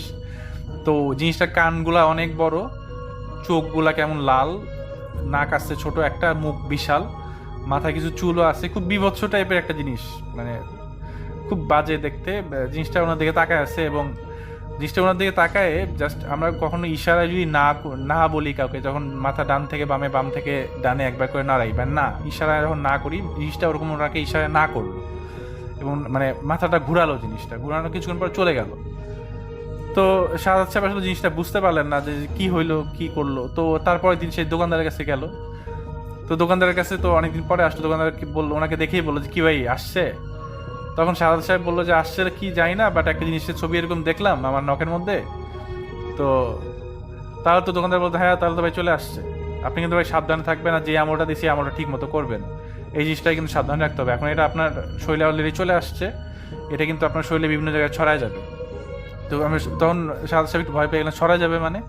বলে এটা ছড়ায় যায় এরকম, আর আপনি এই জন্য যেই জিনিসটা দিয়েছি আপনার ঠিক মতো পড়বেন, তাহলে আর সমস্যা হবে না। তো যাই হোক, শাহাদাত সাহেব বলেন যে এই যেই জিনিসটা দেখলাম ওটা তো মাথা নড়াইলো এমন করে, না করলো ইশারায় না এর মতন। তখন দোকানদার বলে হ্যাঁ সর্বনাশ, সে তো খারাপ জিনিস। তো শাহাদাত সাহেব বললে খারাপ জিনিস মানে? তখন শাহাদাত সাহেবকে দোকানদার বললেন যে আচ্ছা আপনি বলেন তো, ওই মন্ত্রটা পড়ার আগে আপনি কাউকে কি স্পর্শ করছিলেন এবং লাস্ট কাকে স্পর্শ করছিলেন? ওই লোক তো মরে যাবে। শাহাদাত সাহেব তো অবাক হয়ে গেলেন যে স্পর্শ কাকে করছে, সেই লোক মারা যাবে মানে? শাহাদাত সাহেব কোনোভাবে ভাবতে উনি দোকান থেকে চলে গেলেন সেদিনকার। তো বাসায় আসার পরে উনি ফোন পেলেন যে ওনার কাজিন সুমন আর কি, উনি মারা গেছে। তো তখন ওনার মনে হলো যে গতকাল রাতে যখন উনি বাসায় এসেছিল তখন ওই সুমনের সাথে উনি হ্যান্ডশেক করেছিল। তো ওনার জিনিসটা আসলে খুব খারাপ লাগে, উনি আসলে এটা মানতে পারেন না, কারণ ওনার কাজিন ছিল, ছোট ভাই, খুব আদরের কাজিন ছিল।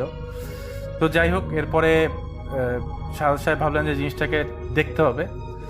তো এরপরে উনি যেহেতু সার্জন ছিলেন, একটা হেড সার্জন ছিলেন মেডিকেল কলেজের, তো ওনার অনেক বড় বড় অপারেশন করতে হতো। তো একসময় একটা রোগী আর কি, বেশ হার্টের বেশ ভালো সমস্যা, তো ওনার ইমিডিয়েটলি অপারেশন করতে হবে। এবং উনি যেটা বুঝলেন যে হার্টের মানে যে লেভেলে ব্লক হয়ে গেছে, যে এই রোগীর আসলে বাঁচার চান্স খুব কম, বা এই অপারেশন সাকসেস রেট খুবই কম। তো উনি ভাবলেন যে এখন এক কাজ করি, মমতাজিকে হাজির করে দেখি কি বলে। তো সবার সামনে তো আর এটা করা যায় না, নার্সদেরকে বললেন যে তোমরা বাইরে যাও, আমি রোগীর সাথে একা একটু কথা বলবো। যাই হোক, রোগীর হাত ধরে উনি মন্ত্র পড়া শুরু করলেন। তো একটা সময় উনি মমতাজিকে আসলেই দেখলেন ওনার নখে। মমতাজি ওনার দিকে তাকে হাসলো এবং সূচক মানে মাথা জাস্ট উপর নিচে নামালা যেটা হয় সেটা করলো। তো উনি বুঝতে পারলেন যে এটা পজিটিভ কোনো কিছু একটা, রোগীর হয়তো ক্ষতি হবে না, কারণ অপারেশনটা কিন্তু খুব একটা মেজর অপারেশন ছিল, বেঁচে থাকা মানে সাকসেস রেট অনেক কম হওয়ার কথা ছিল এখানে। তো অপারেশন উনি করলেন এবং বেশ সাকসেসও হলো, এবং সবচেয়ে বিস্ময়কর ব্যাপার হচ্ছে রোগীর এত তাড়াতাড়ি রিকভারি করবে এটা উনি ভাবতে পারেনি। 7 দিন পরে রোগী ওখান থেকে চলে যায়, একটা মেজর হার্ট অপারেশন করার পরে। তো যাই হোক, উনি বুঝতে পারলেন যে মমতাজি আসলেই কিছু বলতে পারে। তো উনি ভাবলেন যে আরো কয়েকটা টেস্ট দেখা যাক আর কি হয়। তো এরপরে একটা ঘটনা, সেটা হচ্ছে তো উনি আরেকটা রোগী ওনার কাছে আসছে, রোগীটার অবস্থা নর্মাল আর কি, তো রোগীটার সার্জারি করতে হবে। তো উনি ঠিক আগের মতোই নার্সদেরকে সরাই দিলেন এবং রোগীর সামনে ওই হাতটা ধরে মনে মনে মন্ত্র পড়া শুরু করলেন। তো মন্ত্র পড়া শুরু করার এক পর্যায়ে মানে এটা যে অপারেশনটা ছিল একটা কাইন্ড অফ মাইনর অপারেশন। এই অপারেশনে আসলে কোনো ক্ষতি হওয়ার চান্স নাই বললেই চলে। এই অপারেশন সাকসেস রেট প্রায় 100 হওয়ার কথা, ছোট কোনো একটা অপারেশন আর কি। তো যাই হোক, উনি ওরকমভাবে মন্ত্র পড়া শুরু করলেন। তো ওই মমতাজি আসলো, ওরকম আঙ্গুলের মধ্যে উনি দেখলেন ছবি। তো ছবি দেখার পরে উনি মমতাজি ওনাকে যেটা দেখলো সেটা হচ্ছে জাস্ট মাথাটা না সূচক যে চিহ্নটা, জাস্ট ডান থেকে একবার বামে মাথা সরাচ্ছে, বাম থেকে একবার ডানে মাথা সরাচ্ছে, না সূচকভাবে আমরা যেরকম সংকেত দিই এরকম। তো উনি অবাক হয়ে গেলেন যে এই অপারেশনে এরকম একটা করলে তো হওয়ার কথা না। তো উনি খুব সিরিয়াসলি অপারেশনটা করলেন। অপারেশনটা প্রায় 1-1.5 ঘন্টার ছিল। তো অপারেশনটার ঠিক মাঝখানে যখন আর কি প্রায় অপারেশনটা কিছুক্ষণ পর শেষ হয়ে যাবে, এমন সময় ওনার হাতে অনেক সার্জারি যে জিনিসপত্রগুলো থাকে, তো কোনো কারণে একটা জিনিস ওনার হাতে সে টাচ লেগে তো রোগীর পেটে একটা মেজর আর্টারি কেটে যায়। তো প্রচণ্ড রক্তক্ষরণ হয় অপারেশনের মাঝখানে। তো ওইটা দেখে উনি খুব হয়ে যায়, মানে খুব ঘাবড়ে যায়। কিন্তু যাই হোক, অন্যান্য ডাক্তাররা উনি মানে পড়েও সেন্সলেস হয়ে যায়। তো বাকিরা অন্য ডাক্তাররা এই অপারেশনটা কমপ্লিট করে, কিন্তু সেই রোগীটা প্রায় 3-4 ঘন্টা পরে মারা যায়। তো এই জিনিসটা আসলে কোনোভাবে উনি মেনে নিতে পারতেছিলেন না যে আসলে এই জিনিসটা সত্যি, বা আসলে উনি বুঝতে পারতেছেন না এই জিনিসটা ওনার কাছে আগে মারা যাচ্ছে, এই জিনিসটা যে উনি জানতে পারতেছেন, এই জিনিসটা উনি বুঝতে পারলেন যে আসলে মহাদাজি যেটা বলে সেটা প্রায় মিলেই যাচ্ছে সব কিছুতে। তো ওনার কাছে এই জিনিসটা ভালো লাগে না। তো উনি অফিস থেকে ছুটি নিলেন। তো এর মধ্যে ওনার ওয়াইফও ডাক্তার ছিলেন। তো ওনার ওয়াইফ যেটা বললেন যে তোমার আসলে কি হয়েছে, কিছু দেখতেছি যে তুমি এর আচার আচরণ ভিন্ন, সব কিছু ডিফারেন্ট, তোমার কি হয়েছে? তো উনি ওনার ওয়াইফকে সব কিছু খুলে বললেন, একদম ফার্স্ট টু লাস্ট যা যা হয়েছে একদম সব কিছু খুলে। তো তখন ওনার ওয়াইফ ওনাকে বললেন যে তোমাকে তো একটা জিনিস, একটা কথা বলি নাই আমি, সেটা হচ্ছে ওনার একটা ছেলে ছিল 11 বছর বয়স। তো ওনার বাচ্চা, তখন উনি বললেন যে আমাদের বাবুর তো মানে ক্যান্সার ধরা পড়ছে, রেজাল্ট পজিটিভ। তো আমি আসলে তোমাকে ইচ্ছা করে বলিনি, তুমি তো যেহেতু বলতেছো তোমার সেই ওই যেটা আছে সেটা সব কিছু জানে, তুমি একটু বলো, দেখো কি হয়, মানে কি বলে। তো উনি তখন বলেন যে না, সাথে সাথে বলেন যে না, আমি আমার বাচ্চার সাথে এরকম কোনো কিছু করতে পারবো না, কোনো কিছু বলতেও পারবো না। তো যাই হোক, একসময় বউ ওনার ওয়াইফ অনেক রিকোয়েস্ট করে, তো একটা সময় উনি মন্ত্র পড়া শুরু করেন। তো মন্ত্র শুরু করার পরে সেদিন একটা ডিফারেন্ট টাইপের ঘটনা ঘটে তার সাথে। তার মানে হঠাৎ করে মন্ত্র পড়ে একটা পর্যায়ে উনি খেয়াল করলেন যে তার রুমটা কেন যেন একটা ঠান্ডা একটা বাতাস বয়ে গেল রুমটার মধ্যে। একটা ফ্রিজ খুললে, ডিপ ফ্রিজ খুললে যেমন একটা ঠান্ডা বাতাস হঠাৎ করে গায়ের মধ্যে আসে, ওরকম টাইপের পুরা ঘরটা হঠাৎ করে ঠান্ডা হয়ে গেল। এবং ঘরে আলো টালো সব জ্বলতেছিল, কিন্তু উনি দেখলেন যে পরিষ্কারভাবে 3টা ছায়া। এবং এটা উনিও দেখেছেন, ওনার ওয়াইফও দেখেছে, 3টা ছায়া খালি বলছে আর না, আর না, আর করিস না এই জিনিস। এটা দেখে উনি প্রচণ্ড ভয় পেয়ে গেলেন। ওনার ওয়াইফ তো ওখানেই মানে ফিট হয়ে পড়ে গেছেন। তো উনি যাই হোক, উনি চাচ্ছেন যে ডাইনিং রুমে যে পানি টানি দিয়ে ওনার ওয়াইফকে পানি দিবেন এমন কিছু। তো ডাইনিং রুমে যাওয়ার পরে উনি দেখেন যে হঠাৎ করে ওনার ঘরে বেডরুমে যে দরজাটা বন্ধ হয়ে গেল, উনি আগে দরজা খুলতে পারতেছেন না, উনি ডাইনিং রুমেই বন্দি। এবং ওই 3টা জিনিস যে লম্বা লম্বা ছায়ার মতো, প্রায় 8-10 ফিট, অনেক উঁচা উঁচা লম্বা লম্বা ছায়া, মানে বোঝা যাচ্ছে না কিন্তু মানুষ আকৃতির ছায়া, অনেক বড় একটা ছায়া। ওনাকে বলতেছে যে তুই এখানে বন্দি, তোর কোনো নিস্তার নাই, তুই অনেক খারাপ জিনিস করছিস। তখন উনি বুঝতে পারলেন যে উনি আসলেই খারাপ কিছু করেছেন। উনি জাস্ট রান্নাঘর থেকে বডিটা নিয়ে বাথরুমে যে এক কোপে ওনার বুড়া আঙ্গুলটা কেটে ফেলেন। এবং কেটে ফেলার পরে ওনার আঙ্গুলটা মানে উনি ওখানে চিৎকার দিয়ে ফেলেন, মানে একটা আঙ্গুল কেটে ফেলছে। এরপরে উনি জ্ঞান হারানোর আগেও দেখতেছিলেন যে ওই 3টা ছায়া ওনার সামনে দাঁড়ায় আছে এবং বলতেছে যে যা করেছিস ঠিক ভালো করেছিস। এটাই ওনার জ্ঞান হারানোর আগের লাস্ট স্মৃতি। তো এরপরে উনি ওনারকে আবিষ্কার করেন হচ্ছে হসপিটালে। তা ওনার ওয়াইফ যেটা বলে সেটা হচ্ছে উনি একটা সময় ওনার গেট খুলে যায়, ওনার বাচ্চা বলে যে মা হঠাৎ করে গেটটা খুলে গেল, বাবা কোথায়? তো ওনার ওয়াইফ ওনাকে পরে দেখে যে উনি রান্নাঘরে পড়ে আছে, পুরো বাথরুমে পড়ে আছে, পুরো বাথরুম একদম রক্তে একাকার হয়ে গেছে, ওনার আঙ্গুলটা কাটা। তো এরপরে উনি যেহেতু ইমার্জেন্সিতে ফোন দেয়, ওনার হসপিটাল থেকে অ্যাম্বুলেন্স এসে সব কিছু ঠিকঠাক করে। তো এই জিনিসটা এরপরে উনি আর আসলে এই ধরনের প্র্যাকটিস বা এই জিনিসটা আর কখনো করেন নাই। তো পরবর্তীতে উনি ভাবেন যে এই জিনিসটা আসলে একজনের কারোর সাথে কথা বলা দরকার, ব্যাপারটা যেহেতু আমি জানি না বা না বুঝে করছি, খারাপ কিছু হয়তো করছি। তো উনি একজন আলেমের কাছে যান, একজন বড় আলেমের কাছেই যান চট্টগ্রামের। তো সে আলেম ওনাকে বলেন যে তুমি যে কাগজগুলো ছিঁড়ে ফেলছো ওগুলো কই ফেলছো? তো উনি তখন বলেন যে কাগজগুলো ছিঁড়ে আমি আসলে মাটির মধ্যে পুঁতে রাখছি, আমি চাই না এই কাগজটা আর কেউ দেখুক। তো সে আলেম বলে যে কাগজটা নিয়ে আসো তুমি। তো উনি কাগজগুলো মাটি করে ওখান থেকে নিয়ে আসলেন। তো আলেম যেটা করলো সেটা হচ্ছে কাগজের সাথে আরও অনেক ধরনের সাদা কাপড় পেঁচায় কিছু তাবিজ দিয়ে একসাথে তাবিজ ওর মধ্যে বাঁধলো, তারপর পুরা জিনিসটাকে একসাথে পুরানোর পরে যে ছাইটা হলো, ছাইটা সে পাশের পুকুরে ফেলায় দেয়। এবং সে আলেমটা বলে আপনি আসলে যে কাজটা করছেন সেটা হচ্ছে কাইন্ড অফ শয়তানের পূজা করছেন, আপনি শয়তানকে ডাকছেন বিভিন্নভাবে। এবং আপনি যেই জিনিসটা পড়তেন সেটা কিন্তু মানে কোরআনেরই বিভিন্ন আয়াত বিকৃতভাবে লেখা, বাংলায় লেখা। আপনি পুরোপুরি কালো জাদু করছেন এবং এটা শিরক কাজ করছেন, খুবই খারাপ একটা জঘন্য কাজ করছেন। তো যাই হোক, আপনি যেহেতু না বুঝে করছেন, আপনি তওবা করেন, এই কাজ আর কখনো করবেন না এবং আল্লাহর কাছে ক্ষমা চান। এবং আপনি একজন প্র্যাকটিসিং মুসলিম যেটাকে বলে 5 ওয়াক্ত নামাজ পড়া বা সব কিছু ঠিক মতো এটা আপনি করেন আর মন থেকে আল্লাহর কাছে তওবা করেন। তো এরপরে উনি তওবা করেন এবং উনি এখন বর্তমানে বলতে গেলে আমার জয়ন্তদা যেটা বললো সেটা হচ্ছে ওনার সাথে এখনও ওনার কন্ট্যাক্ট আছে। তো উনি এখন 5 ওয়াক্ত নামাজ পড়েন এবং উনি আর এইসব জিনিস কখনো করেন নাই। তো এটাই ছিল আজকের ঘটনা। ধন্যবাদ সবাইকে।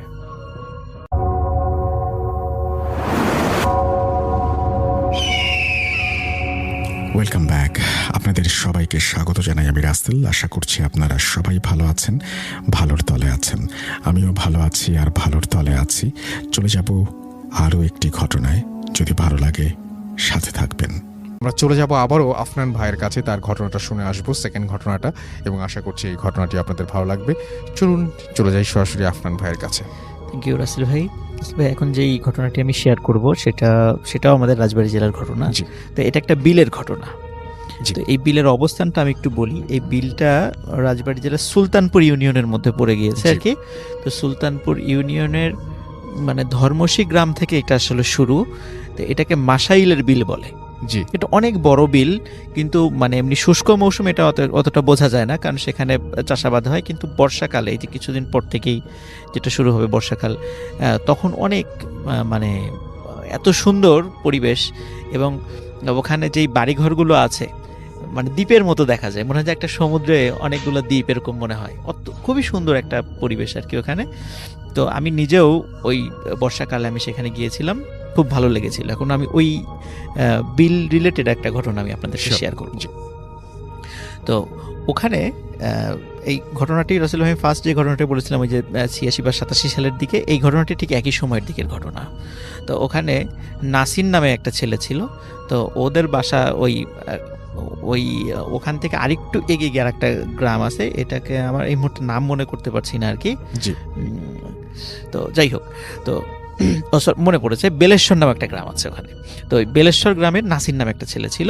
জি তো ওদের বাড়িতে কিছু আত্মীয় স্বজন এসেছিল রমজান মাসে। এটা ওই সময়টাও ছিল রাসেল ভাই রমজান মাস, বর্ষাকাল।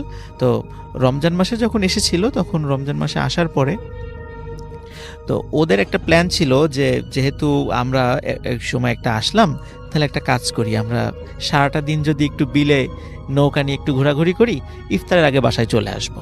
জি এরকম একটা পরিকল্পনা ছিল তাদের, এবং সত্যি তাই, 3 জন মিলে তারা একটি নৌকা নিয়ে ওই মাসাইলের বিল দিয়ে তারা ঘোরাঘুরি করছে আর কি। তো তারা বেরিয়েছে 12টার দিকে। তারা চিন্তা করেছে আবার ঘন্টাখানিক করে আমরা ইফতারের আগেই মানে আসরের সময় আমরা ফিরে আসবো, এরকম একটা প্ল্যানিং তাদের ছিল। জি তো ওরা যখন ওখানে ঘোরাঘুরি করছিল, তো যখন ফিরে আসবে, বাসায় ফিরে আসবে, আসরের সময় হয়ে গেছে, ফিরে আসবে, তো তখন হঠাৎ ওই যে একটা দ্বীপের মতো যেই ঘরবাড়ি আছে যেখানে একটু উঁচু করে, কারণ বর্ষাকালে ওই ঘরবাড়িগুলো তাদের তলিয়ে না যায়, এই জন্য মাটি ফেলে ওই উঁচুতে ঘরবাড়ি করা হয় ওখানে। তো ওখানে হঠাৎ করে দেখে যে 20-25 জন লোক ওদেরকে ডাকছে, জি জোরে জোরে ডাকছে, এই বাবারা এদিকে আসো, এদিকে আসো, আমাদের একটু সমস্যা হয়েছে, এদিকে আসো। তখন ওরা চিন্তা করে যাই দেখি কি সমস্যা। তো ওনারা সেখানে যান। তো যাওয়ার পরে বলছে যে দেখে যে মানে নতুন বিয়ে হয়েছে, সদ্য বিবাহিত একটা দম্পতি আছে, বিবাহের মানে লাল শাড়ি পরা বউ আছে, জামাইও আছে সেখানে। তো বলল যে আমরা তো আসলে ওই পাশে, বললো যে এখান থেকে প্রায় আধা কিলোমিটার বা 1 কিলোমিটার দূরে আর একটা বাড়ি আছে। তো বললো যে আর একটু সামনেই তো এখন তো এই নতুন বউর শরীরে অনেক গহনা আছে, ডাকাতি হতে পারে, আমাদের নৌকা একটু সমস্যা হয়েছে, মেরামত করতে সময় লাগবে, জি যে তোমরা একটু যদি হেল্প করতে, অন্তত এই হাজব্যান্ড ওয়াইফ যারা, এদেরকে একটু আগে আগে পৌঁছিয়ে দিয়ে আসো, সন্ধ্যার আগে পৌঁছে দিয়ে আমরা পরে যাব। তখন ওনারা চিন্তা করলেন যে ঠিক আছে, যেহেতু ওনারা এইভাবে বলছেন, একটু উপকার করার দরকার। তো ওনারা জাস্ট শুধু, কারণ নৌকাটা ছোট ছিল, 5 জন ওঠার জন্য যদিও যথেষ্ট ছিল না, তারপরেও মানে ওরা ছিল 3 জন, এবং ওই হাজব্যান্ড ওয়াইফ 2 জন ওদেরকে উঠিয়ে তো বললো যে ঠিক আছে তোমরা চলে যাও। এখন রাসেল ভাই ওনারা যে কোথায় যাবেন এটা জানতো না, শুধু জাস্ট ওই যেই হাজব্যান্ড যে ছিল যেখানে ওই মহিলার, তো তাকে জিজ্ঞেস করছিল যে আমরা কোন দিকে যাব। শুধু উনি কোনো কথা বলে না, শুধু হাত দিয়ে সামনে দেখে যে আপনি সামনের দিকে চলেন। তো নৌকা নিয়ে সামনে যাচ্ছে, অনেকক্ষণ হয়ে যায়, প্রায় 1 কিলোমিটার পার হয়ে গেছে। এদিকে কিন্তু রাসেল ভাই সন্ধ্যা নেমে আসছে, ওরা তো বাসায় গিয়ে ইফতার করবে, জি সন্ধ্যা নেমে আসছে, কিন্তু পথ আর শেষ হয় না, এবং ওই যে দ্বীপের মতো কোনো ঘর বাড়ির ওরা দেখা পায় না। মনে হচ্ছে যে একটা মানে সমুদ্র বা এমন একটা নদীর মধ্যে তারা পড়েছে যে তার কোনো কুল কিনারা দেখা যাচ্ছে না। তখন ওদের মানে ওরা বলে যে ভাই আমরা আসলে কোন দিকে যাচ্ছি, আমরা তো পথ ভুল করছি না। হুম তখন আবার ওই জামাইটা মানে যেই বর সেজানি ছিলেন, সে আবার হাত দিয়ে দেখাচ্ছে সামনে, ওরা সামনের দিকে যাচ্ছে।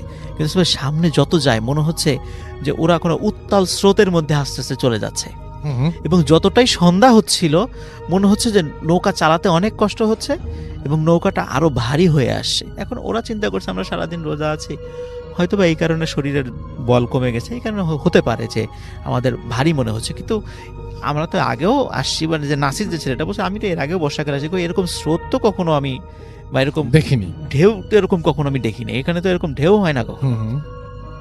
তো একটু সন্দেহ লাগে রাসেল ভাই। আচ্ছা। কিন্তু যখন মাগরিবের আজান হয়ে যায়, আজান হওয়ার পরই রাসেল ভাই নৌকাটা এমন ভারী হওয়া শুরু হয় যে ওরা 3 জন মিলেও মানে বৈঠা দিয়ে নৌকাটা আগাতে পারছিল না।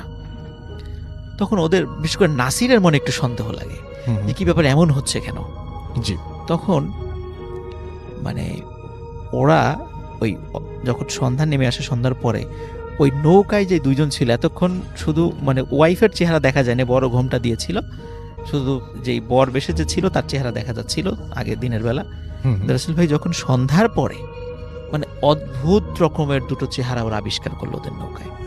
দেখলো নৌকার উপরেই আচ্ছা যে মানে বধূ বেশে যে মেয়েটি ছিল তার ঘোমটা সে খুলে ফেলেছে, এবং মানে অত্যন্ত কালো এবং বিকট চেহারার একটা মহিলা সে, এবং তার মাথার মানে পুরা মাথার 1/3 জুড়ে মোটা মানে দাগে সিঁদুর দেয়া তার মাথায়। আচ্ছা।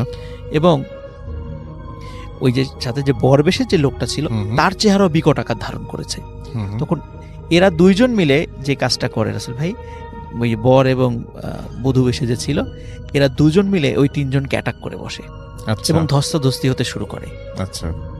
এদিকে রাসেল ভাই যখন ওদের ফ্যামিলির লোকজন এই 3 জনকে খুঁজে না, যখন দেখে যে ইফতার সময় হয়ে গেছে ওরা আসছে না, তখন বিকাল হয়ে গেছে আসছে না, তখনই কিন্তু ওরা চিন্তা করেছে কোনো বিপদে পড়লো না তো, বেড়াতে আসছে 2টা ছেলে, ওরা তো বিপদে পড়ে নাই। ওনারাও রাসেল ভাই একটা নৌকা নিয়ে বের হয়েছিল। আচ্ছা। নৌকা নিয়ে বের হওয়ার পরে তখন ওনারা দূর থেকে, তখন 5 ব্যাটারি লাইট ছিল আর কি, টর্চ লাইট ছিল, দূর থেকে টর্চ মেরে দেখছিল কোথাও দেখা যায় কিনা, এবং আশেপাশের লোকদেরকে জিজ্ঞেস করছে এরকম টাইপের 3 জনকে নৌকা নিয়ে কোথাও দেখেছো? তখন অনেকেই বলেছে যারা ওই মাছ ধরে রাসেল ভাই সন্ধ্যার আগে ফিরে আসছিল, তখন ওনারা বলতেছিল যে হ্যাঁ 3টা ছেলেকে তো নৌকা নিয়ে যাওয়া দেখলাম। তখন রাসেল ভাই এখানে একটা বিষয়, যারা এসেছে ফিরছে তারা কিন্তু সবাই ওই নৌকায় 3 জনকে দেখেছিল, কিন্তু নৌকায় কিন্তু আসলে 3 জন ছিল না, ছিল 5 জন। কিন্তু যারা ফিরছিল ওরা কিন্তু কেউ নৌকায় 5 জনকে দেখে নাই, দেখেছে 3 জনকে।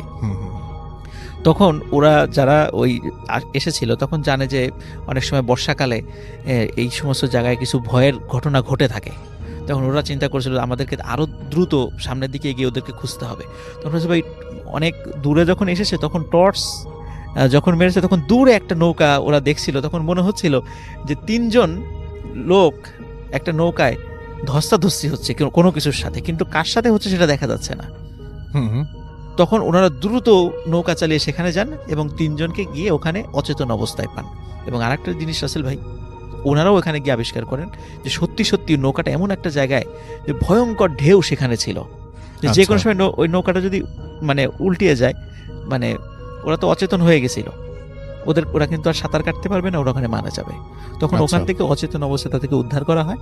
পরবর্তীতে তাদের যখন জ্ঞান ফেরে তখন তারা এই সকল ঘটনা খুলে বলে, এবং একজন ভালো আলেমের সাথে যখন এই বিষয়টা নিয়ে তাদেরকে একটু ঝাড়ফুঁক করার জন্য নিয়ে যাওয়া হয়, তখন তারা বলেছিল, মানে ওই আলেম বলেছিলেন যে তোমাদের ভাগ্যটা আসলে ভালো, যে রমজান মাস তো এই কারণে আসলে তোমাদের অতটা ক্ষতি করতে পারে নাই, কিন্তু যদি অন্য সময়টা হতো, এই বর্ষাকালে অন্য সময়টা হতো, এমন একটা জায়গায় তোমাদেরকে নিয়ে গেছিল, ওই জায়গাটা খুব দুষ্টু জিনপরিদের একটা আস্তানা, ওরা মাঝে মাঝে মানুষকে পথ ভুলিয়ে ওদিকে নিয়ে যায়।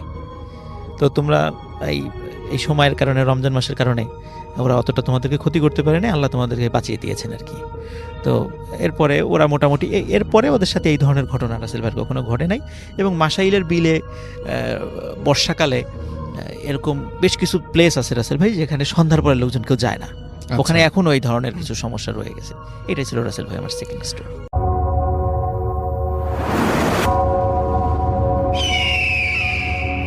ওয়েলকাম ব্যাক, আপনাদের সবাইকে স্বাগত জানাই আমি রাসেল। আশা করছি আপনারা সবাই ভালো আছেন, ভালোর তলে আছেন। আমিও ভালো আছি আর ভালোর তলে আছি। চলে যাব আরও একটি ঘটনায়, যদি ভালো লাগে সাথে থাকবেন। আমরা চলে যাব আমাদের দ্বিতীয় অতিথির কাছে, তার কাছ থেকে একটা ঘটনা শুনে আসবো। আপনার নামটা প্লিজ একটু বলবেন, কোথা থেকে এসেছেন, তারপরে আপনার ঘটনায় যাব। আসসালামু আলাইকুম রাসেল ভাই। ওয়ালাইকুম সালাম। তালহা, জি, প্যারানর্মাল সোসাইটি গ্রুপের পক্ষ থেকে আসছি। তো রাসেল ভাই, আজকে আমি যে স্টোরিটা শেয়ার করতে চাচ্ছি সেটা আমার খুব কাছের একটা মানুষের সাথে ঘটে যাওয়া কাহিনী। তো সে মূলত ঢাকার বাইরে থাকে। হুম হুম সে ঢাকায় আসছিল এই জন্য যে ঢাকায় থেকে সে কোনো একটা রুম ভাড়া নিয়ে পড়াশোনা করবে, তারপরে কোনো টিউশনি মিউশনি করে তারপরে তার হাত খরচ চালা নিবে, মানে ব্যাচেলর লাইফটা যেরকম হয় আর কি। হুম হুম তো সে যখন আসবে তো তার সাথে আরও দুজন ফ্রেন্ড ছিল। তো তারা তিনজন ফ্রেন্ডের মধ্যে দুইজন ফ্রেন্ড হচ্ছে ঢাকার দিকে রওনা হয়েছিল, যে ওরা মানে কোনো রকম একটা ব্যবস্থা করে তারপরে একবারে তাদের যত কিছু আছে সব কিছু নিয়ে তারপরে তার আরেকজন যে বন্ধু আছে তাকে নিয়ে চলে আসবে। হুম তো একজন তো ছিল আমার বন্ধু, আরেকজন তার সাথে যে ছিল সেই ছেলেটা মানে হিন্দু ধর্মের ছিল, একটা হিন্দু ছেলে ছিল আর কি। হুম হুম তো তারা যখন ঢাকায় আসে তারা প্রথমেই আসে হচ্ছে আপনার পুরান ঢাকার দিকে। তো পুরান ঢাকায় এই জন্য আসে যে এখানের যেই হোস্টেলগুলো বা এখানের যে রুমগুলো ভাড়া দেওয়া হয় সেই ভাড়াগুলো তুলনামূলক অন্যান্য জায়গা থেকে তুলনামূলক ভাড়াগুলো কম। তো এই জন্য তাদের বাজেটে যেন কোলায় যায় ব্যাপারটা, তারা যেন ঠিকঠাক মতো থাকতে পারে, এই জন্য তারা পুরান ঢাকাতেই বাসাটা খোঁজা মানে শুরু করে। তো পুরান ঢাকায় আসার পর তারা বিভিন্ন জায়গায় এরকম বাসা খোঁজাখুঁজির পর তারা সারাদিন না পেয়ে মানে পায় নাই বিভিন্ন কারণে, হয়তো তাদের বাজেটে কোলায় নাই বা অনেকে নিতে চাচ্ছিল না তিনজন বলে। হ্যাঁ, তারা তিনজন একটা রুমে থাকতে চাচ্ছিল, এরকম বিভিন্ন ঝামেলার কারণে তারা থাকতে পারে নাই, কোথাও আচ্ছা কনফার্ম করতে পারেনি। তো সারাদিন ঘোরাঘুরির পর সন্ধ্যার দিকে তারা একটা বাসার নিচ দিয়ে যাচ্ছিল। তো সেই বাসার নিচে যে দারোয়ান ছিল সেই দারোয়ানকে মানে তারা একটু ভদ্রভাবে জিজ্ঞাসা করছে যে আচ্ছা চাচা, এই আশেপাশে আপনার জানা মতে কোনো হোস্টেল বা ব্যাচেলর ভাড়া দেয় এরকম কোনো বাড়ি আছে কিনা? যদি আপনার জানা থাকতো তাহলে আমাদের একটু উপকার হতো, আমরা বাড়ি ভাড়া নেওয়ার জন্য আসছি। তো দারোয়ান তাদেরকে নিয়ে বাসার ভিতরে গেছে। বাসার ভিতরে গিয়ে এই বাড়ির যে মালিক সেই বাড়ির মালিকের সাথে তাদের মানে দেখা করায় দিছে, আর বলছে যে আপনি একটু কথা বলেন তাদের সাথে। তো বাড়ির মালিকের কাছে নেওয়ার পর তারা দুজন ছিল, তো তাদের মানে ভালো মন্দ জিজ্ঞাসা করে, শুরুতেই ভালো মন্দ জিজ্ঞাসা করার পর বলছে যে আচ্ছা বাসা ভাড়া নিবা ভালো কথা, বাট তোমরা মানুষ কয়জন?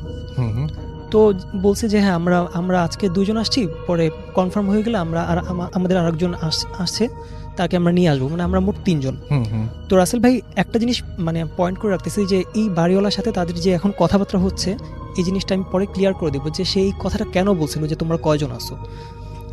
আচ্ছা, তো তাদেরকে বলছে যে ঠিক আছে, তোমরা যদি থাকতে চাও তাহলে কোনো সমস্যা নেই, তোমরা দেখতেই পারতেছো এই বাসার এখন মানে যে অবস্থা, সেখানে সব গোডাউন মানে সব জায়গায় বিভিন্ন ধরনের মাল সামানা রাখা আছে, মানে হাঁড়ি পাতিলের বস্তা রাখা আছে, মানে এটা একটা গোডাউনের মতো। হুম তো তোমরা ডিরেক্টলি মানে একদম থার্ড ফ্লোরে চলে যাও, থার্ড ফ্লোরে গেলে তোমরা দক্ষিণ পাশে দেখবে একটা রুম আছে।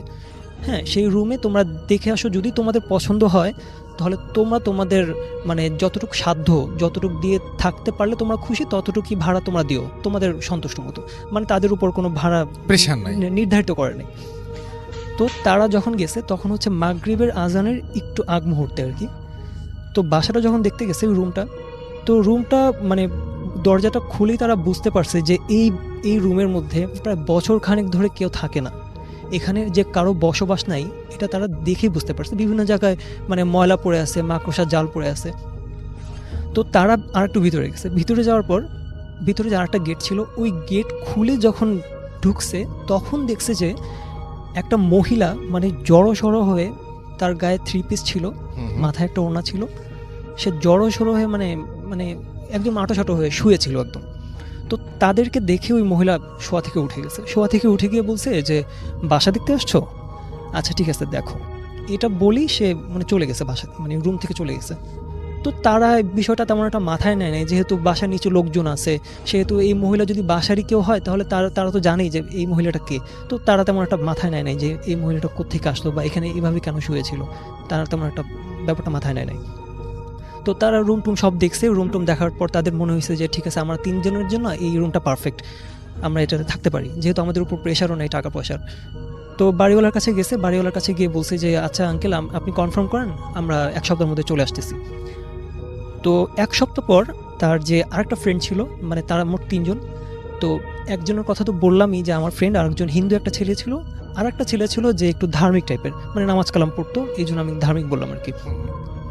তো তারা 3 জন চলে আসে। তারা 3 জন আসার পর ওই বাসা যখন উঠে তখন মানে টানা 1 মাস 1.5 মাস তারা একদম নর্মালি চলতেছিল, মানে খুবই ভালো, তাদের কোনো টেনশন নেই, কোনো রকমের খারাপ কিছুও দেখতেছে না, তাদের কোনো সমস্যা হচ্ছে না।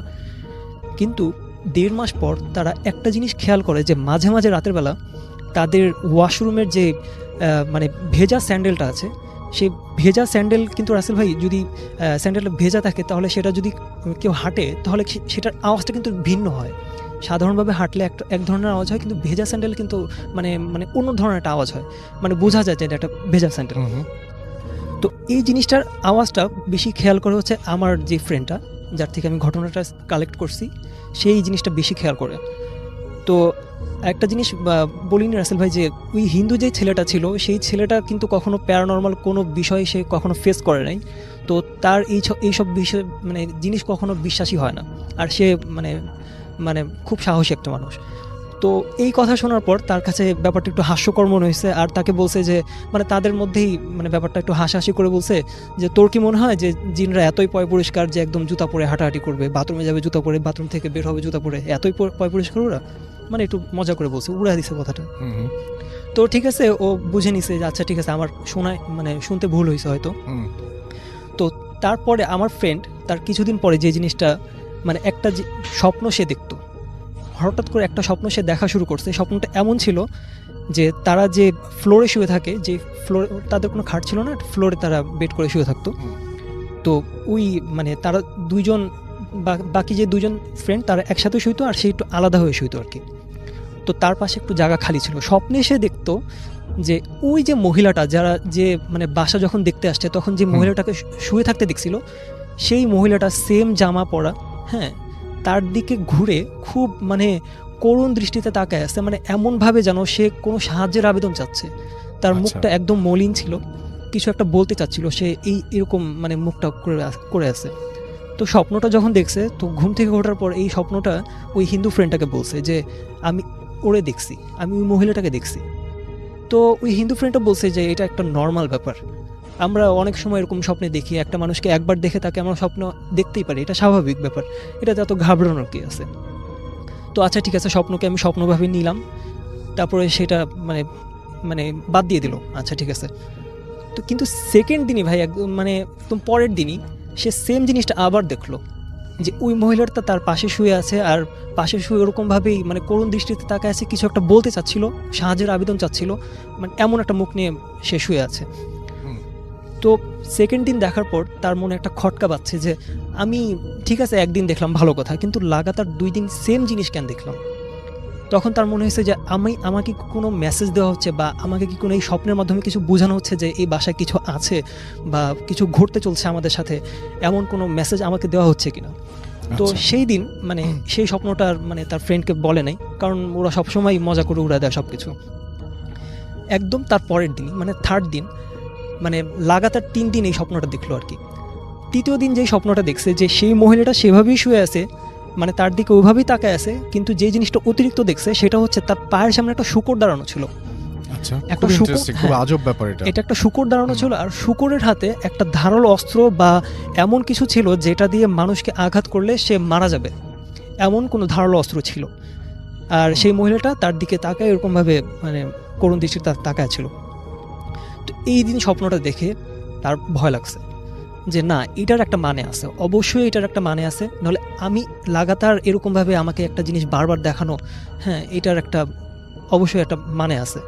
তো তার যে একটা ধার্মিক ফ্রেন্ড ছিল, সেই ধার্মিক ফ্রেন্ডটাকে বলছে যে ভাই আমি এরকম জিনিস বারবার দেখতেছি।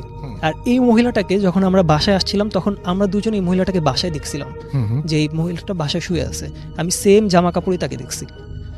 তো ওই ফ্রেন্ডটা বলছে যে আচ্ছা যেহেতু এটা স্বপ্নের ব্যাপার, স্বপ্নের তাবিরের ব্যাপার, সেহেতু এটা যেমন তেমন একটা ব্যাখ্যা করে দিলে কিন্তু এটা ঠিক হবে না, যেহেতু উল্টাপাল্টা তাবির করলে সেটাও সত্যি হয়ে যেতে পারে।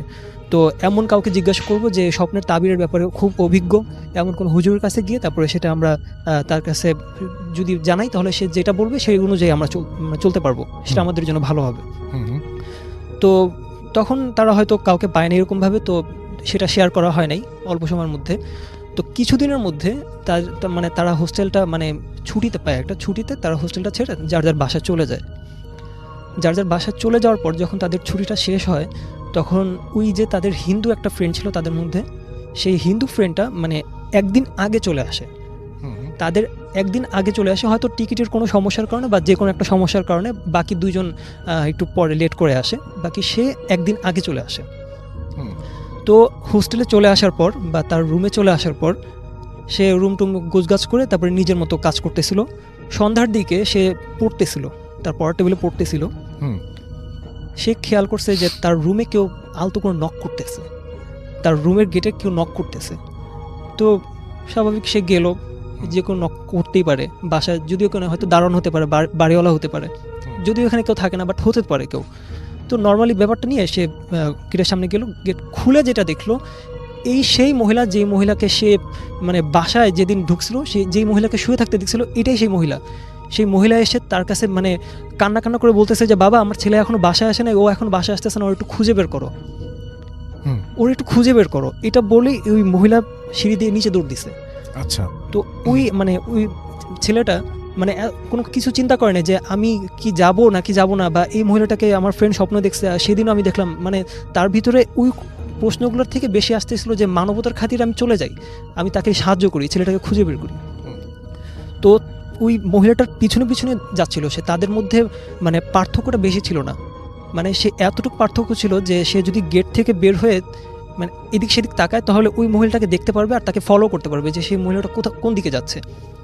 তো সে ওই মহিলাটার পিছনে পিছনে দৌড়ালো, দৌড়িয়ে সে যখন রাস্তায় নামলো, রাস্তায় নামার পর দেখলো যে আশেপাশে খুব মানে একদমই খালি জায়গা, সেখানে আশেপাশে ওই বাসার আশেপাশে কোনো গলিও নাই যে সে ঘুরে চলে যাবে, একটা লম্বা রোড, কোনো জায়গায় ওই মহিলাকে দেখলো না।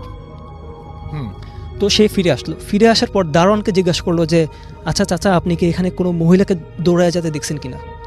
তো তখন চাচা তাকে বলছে না, আমি কাউকে দেখিনি, আমি ভাবছি যে তুমি হয়তো কোনো প্রয়োজনে নিজেই দৌড়ায় চলে গেছো, হয়তো কোনো প্রয়োজনে। কিন্তু আচ্ছা। চাচা জানতো, মানে দারোয়ান চাচা জানতো এই বাসায় কি হয়েছিল বা এখন পর্যন্ত কোনো সমস্যা আছে কিনা। হ্যাঁ, এই ব্যাপারে দারোয়ান জানতো, কিন্তু তাকে কিছু বলে নাই, হুম। কোনো একটা কারণবশতই হয়তো বলে নাই, হয়তো বুঝতে পারছে যে সে ভয় পাবে এমন কিছু। তো সে বাসায় ফিরে আসে, রুমে ফিরে আসার পর তার ফ্রেন্ডকে ফোন দেয়, যে ফ্রেন্ডটা মানে আমার ফ্রেন্ডকে ফোন দেয়, হুম। ফোন দিয়ে বলে যে আমি ওই মহিলাকে আবার দেখছি। ওই মহিলা গেট খুলে আমাকে সাহায্যের আবেদন করতেছিল, তার ছেলেকে খুঁজতে বলতেছিল। আমি যখন নিচে গেছি তখন তাকে পাই নাই, অথচ তাকে আমার দেখার কথা। তখন বলছে যে আচ্ছা ঠিক আছে, তুই ঘাবড়াইস না, আমরা আসতেছি আজকে ভোর রাতের মধ্যে বা মাঝরাতের মধ্যে আমরা ঢাকায় পৌঁছে যাবো, আমরা তোর কাছে চলে আসবো, তুই আজকে রাতটা একটু ওয়েট কর। কিন্তু রাসেল ভাই, এই রাতটাই যে তার জন্য এত একটা ভয়ঙ্কর একটা রাত হয়ে যাবে সেটা কেউ জানতো না। সে রাতেবেলা কোনো একটা মানে রাতেবেলা তার ওয়াশরুমে যাওয়ার প্রয়োজন হয়।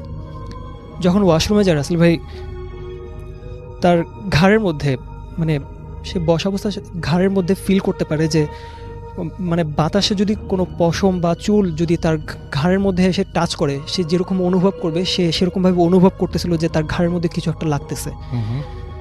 তো সে উঠে যায়, উঠে গিয়ে দেখতে পারে যে যেই মহিলাটাকে তার প্রথমে দেখছিল, যেই মহিলাটা তাকে সাহায্যের আবেদন করছিল, সেই মহিলাটার গায়ে যে জামা ছিল সেই জামাটা পরেই একটা লাশ ঝুলে আছে, যার কোমর থেকে মাথা পর্যন্ত মানে একটা মানুষ কুঁজো হয়ে থাকলে যেভাবে ঝুলে থাকে সেভাবে ঝুলে আছে, আর তার মুখটা দেখা যাচ্ছে না, পুরোটা চুল দিয়ে ঢাকা ছিল। সে সহ্য করতে পারতেছিল না, সে যতই সাহসী হোক সে সহ্য করতে পারতেছিল না। কিন্তু অল্প তাকানোর মধ্যে সে যেটা দেখছে সেটা তার ওই মহিলার গলার মধ্যে, ওই মহিলার গলার মধ্যে খুব মোটা করে একটা মানে রক্ত জমাট হয়ে থাকলে যেরকম দাগ হয়ে থাকে সেরকম একটা দাগ হয়েছিল। আচ্ছা। তো ভাগ্য ভালো যে ও সেন্সলেস হয়ে যায় নাই, ওর সাহস ছিল, সেন্সলেস হয়ে যায় নাই। ও রুম থেকে বের হয়ে খুব দ্রুত বাসা থেকে নেমে কোনো একটা টঙের দোকানে গিয়ে সে সিগারেট খেয়ে মানে নিজেকে একটু রিকভার করার চেষ্টা করতেছে, মানে একটু সান্ত্বনা দেওয়ার চেষ্টা করতেছে যে আমি ঠিক আছে, যা দেখছি ওকে, বাট এখন আমি ঠিক আছি, মানে নিজেকে একটু সান্ত্বনা দিচ্ছে। তো রাতের বেলা মানে ভোর রাতের বেলা ওর ফ্রেন্ডরা আসছে, ওর ফ্রেন্ডরা আসার পর ওরা দেখছে যে ওর রাস্তার মধ্যে ঘুরতেছে, বাসায় নাই, ওর রাস্তার মধ্যে ঘোরাফেরা করতেছে। তো বলছে যে কী ব্যাপার, তুই এখানে কেন এত সকালবেলা? তুই তো এত সকালবেলা ঘুম থেকে ওঠার মানুষও না, তুই এত সকালবেলা এখানে কেন? পরে বলছে যে গতকাল আমার সাথে এগুলো হয়েছে, আমরা যাকে বাসায় এসে দেখছিলাম, যে মহিলাটাকে দেখছিলাম, সেই মহিলাটাকে আমি লাশ হয়ে ঝুলে থাকতে দেখছি ওয়াশরুমে আমার পিছনে, তার চুল আমার ঘাড়ে এসে লাগছে, আমি পুরোপুরি ফিল করছি, সেটা আমি নিজের চোখে দেখছি। তো তখন তারা তিনজনই ভয় পাইছে, যে ধার্মিক ফ্রেন্ডটা ছিল সেও ভয় পাইছে যে ঠিক আছে, এতদিন এত কিছু শুনে আসছি, আজকে আমাদের সাথে এরকম কিছু হয়েছে। তো তখন বুঝতে পারছে যে এই বাসায় নিশ্চিত কিছু খারাপ কিছু আছে, যেটার কারণে এই বাসা কোনো ভাড়া হয় না বা এই বাসার এখন গোডাউন বানায় ফেলছে। তো তারা সরাসরি বাড়ির মালিকের কাছে যায়, বাড়ির মালিকের কাছে গিয়ে বলে যে আমরা এরকম কিছু ফেস করছি, আমাদেরকে একটু সত্যটা বলেন যে এই বাসায় কী হয়েছিল বা এমন কেন আমরা এরকম দেখছি, আপনি কিছু জানেন কি না। তো তখন বাড়ির মালিকটা একটু লজ্জিত হয়ে গেছে বা মানে একটু নত হয়ে গেছে তাদের কাছে। তারপরে তারা বললো, মানে বাড়ির মালিক তাদেরকে বললো যে বাবা, তোমরা যখন প্রথম দিন আসছো তখন আমি তোমাদেরকে একটা কথা জিজ্ঞাসা করছিলাম যে তোমরা কয়জন, তো তখন তোমরা যখন বুঝলে 3 জন, তখন আমার একটু নিজের ভিতরে একটু বিশ্বাস জাগছে যে তোমরা যেহেতু 3 জন আসো তাহলে তোমাদের কোনো ক্ষতি হবে না। বাট এই বাসার যে স্টোরিটা সেটা আমরা তোমাদেরকে বলতেছি, বাট আমি তোমাদেরকে রাখছি এই জন্য যে আমার বিশ্বাস ছিল যে তোমরা যেহেতু 3 জন আসো তোমাদের কোনো ক্ষতি হবে না। কিন্তু এখানে একজন যারাই থাকছে এই পর্যন্ত, একজন যারাই থাকছে তার এরকম কোনো সমস্যা হয়েছে, কিন্তু যখন গ্রুপ মিলে যখন কারা ছিল তখন তারা কোনো খারাপ কিছু ফেস করে নাই। তো এই জন্য আমি তোমাদেরকে রাখছিলাম। তো বলছি যে এখানে যেটা হয়েছিল, এই বাড়িটা খুবই পুরনো। তো এই বাড়িটা যখন নতুন ছিল মানে তখন এই বাসার ভাড়াটিয়ার, পুরো বাসাটাই ভাড়া ছিল, ভাড়াটিয়ার থাকতো এখানে। তো এই রুমে একটা ফ্যামিলি ছিল, যে ফ্যামিলিতে মানে স্বামী স্ত্রী আর তাদের একটা মানে ছেলে ছিল, যেই ছেলেটা মানে সাবালক, যে একা একা চলাফেরা করতে পারে, ভালো মন্দ বুঝে, এতটুকু বয়স হয়েছে। তো তাদের মধ্যে সবসময় ঝগড়া লেগেই থাকতো, ওই স্বামী স্ত্রীর মধ্যে সবসময় ঝগড়া লেগেই থাকতো। তো একদিন ওই তাদের ছেলেটা মানে বাসার বাইরে ছিল, রুমের বাইরে ছিল, তখন ওই ছেলের চাচা আর ওই তার বাবা ওই মহিলাকে মানে গলায় গামছা পেঁচে তারপরে দুজন দুই দিক থেকে টেনে তারপরে তাকে মেরে ফেলে। আর মারার পর তাকে ওই ওয়াশরুমের যে ভেন্টিলেটর আছে বা যেটা থেকে বাতাস টাতাস আসে যেটা আমরা বলি, ওই ভেন্টিলেটরের সাথে তাকে ঝুলায় রাখছিল, যেটা সে যেভাবে দেখছিল তাকে আর কি, ওই হিন্দু ছেলেটা যেভাবে দেখছিল ঠিক সেভাবে ঝুলা রাখছিল। তো এটা অনেক বড় একটা ক্রাইম ছিল রাসেল ভাই, যেটা আমি রিসার্চ করার কোনো প্রয়োজন মনে করি না, যেহেতু এটা বাংলাদেশে এখন অনেক জায়গায় অনেক কিছু এরকম অনেক কাহিনী আছে, এই জন্য আমি এটা রিসার্চ করার তেমন একটা প্রয়োজন মনে করি নি। তবে রাসেল ভাই একটা কথা, যে আমি এর আগেবার যখন আসছিলাম আমি ঠাকুরগাঁওয়ের একটা ব্রাহ্মণবাড়ির একটা ঘটনা বলছিলাম, সেটার মানে প্রমাণ বা ওই জায়গার একটা ছবি আমি আনতে ব্যর্থ হয়েছিলাম, যেহেতু ওটা আমার থেকে অনেক দূরে। কিন্তু এটা যেহেতু পুরান ঢাকা আর আমার নাগালের ভিতরে ছিল, তো আমি অ্যাড্রেস নিয়ে ওই বাসায় যাই। ওই বাসায় গিয়ে আমি মালিককে পাই না বা আমি কাউকে চিনি না, কোনটা মালিক কোনটা দারোয়ান আমি কিছু বুঝতে পারিনি। তো কারোর সাথে আমার কথা হয় নাই। তো আমি একটু মানে পাশের বাসার ছাদে উঠে আমি ওই বাসার 3rd ফ্লোর মানে যে রুমটায় সমস্যা হয়েছিল ওই রুমের বাইরের সাইড থেকে একটা ছবি তুলে নিয়ে আসছি, মানে শুধুমাত্র আপনাকে ঠিক আছে, দেখানোর জন্য। Thank you so much, thank you.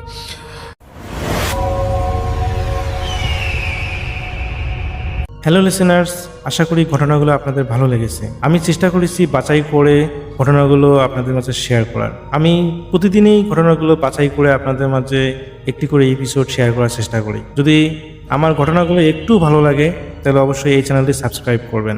আর আপনারা কোথা থেকে এই ঘটনাগুলো শুনতেছেন যদি আপনাদের ঠিকানাগুলো জানান তাহলে আমি অনেক কৃতজ্ঞ হব। তাহলে আমি বুঝতে পারবো যে আপনারা কোথা থেকে শুনতেছেন। এছাড়াও আপনাদের মাঝে যদি কোনো ঘটনা থেকে থাকে তাহলে অবশ্যই আমাদের ইমেলে দেওয়া ঠিকানায় ঘটনাটা পাঠাবেন। তাহলে নেক্সট এপিসোডে আপনার সেই ঘটনাটা আমরা রাসেল ভাইয়ের মাধ্যমে অথবা আমরা নিজেরা পড়ে শোনাবো। তো ভালো থাকবেন, সুস্থ থাকবেন, এই প্রত্যাশায় আজকের মতো বিদায় নিচ্ছি। আল্লাহ হাফেজ।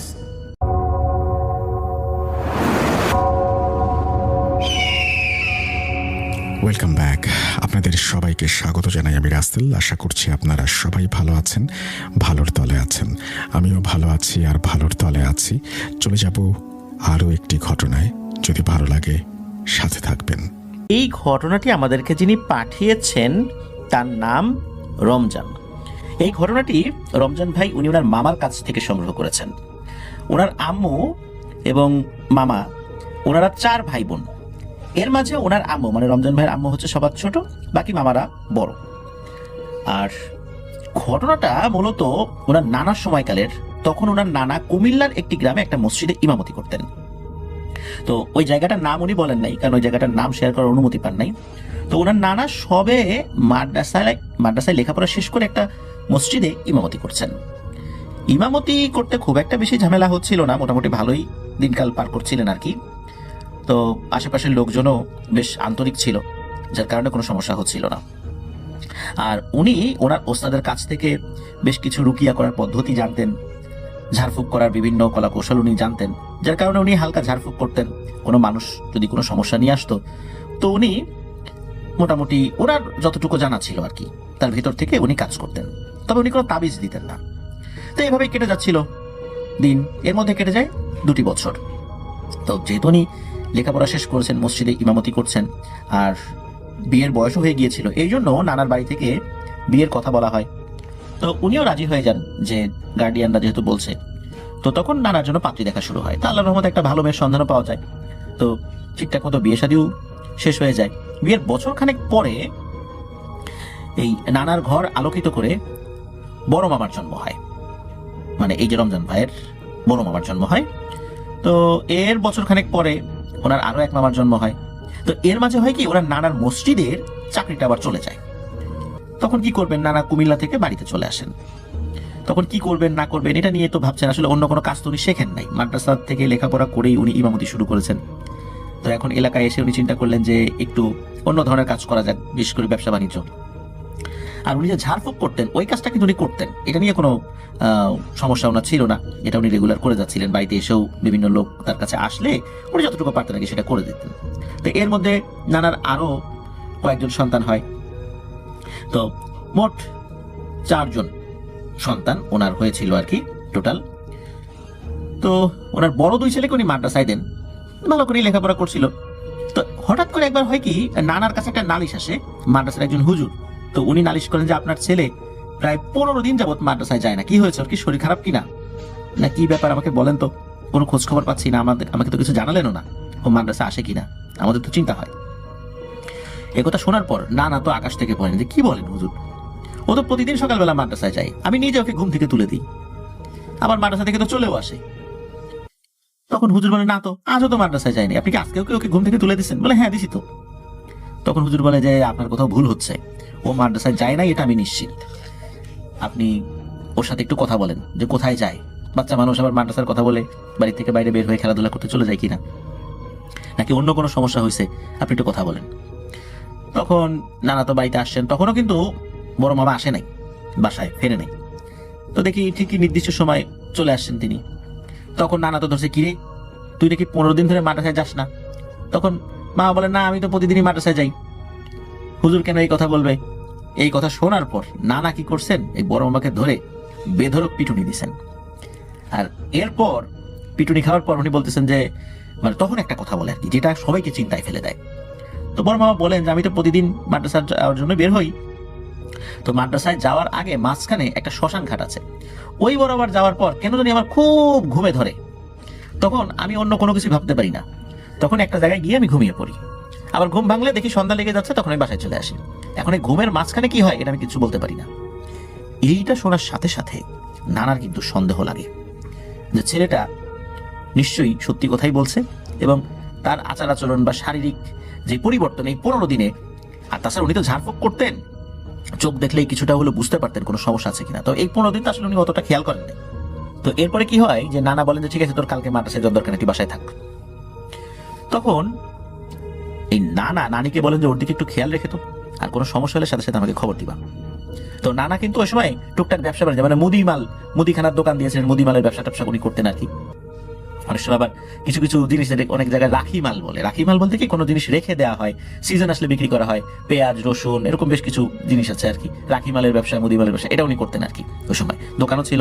তো ওই দিন দুপুরবেলা এই বড় মামা দুপুরের খাবার খেয়েছেন, খাবার খাওয়ার কিছু সময় পরেই বড় মামা বমি করেছেন। তবে বমি কিন্তু যে করেছেন, বমির সাথে যে খাবার খেয়েছেন সেটা বের হয় নাই, যেটা বের হয়েছে এটা দেখে নানি তো খুব ভয় পান, কারণ উনি একদম তাজা রক্ত বমি করেছেন, মানে তার বমির সাথে তাজা রক্ত বের হয়েছে। রক্ত বমি বলতে যেটা বোঝায়, রক্ত বমির থেকেও ভয়ানক, মানে সেখানে পানির উপস্থিতি নাই, শুধু রক্তই।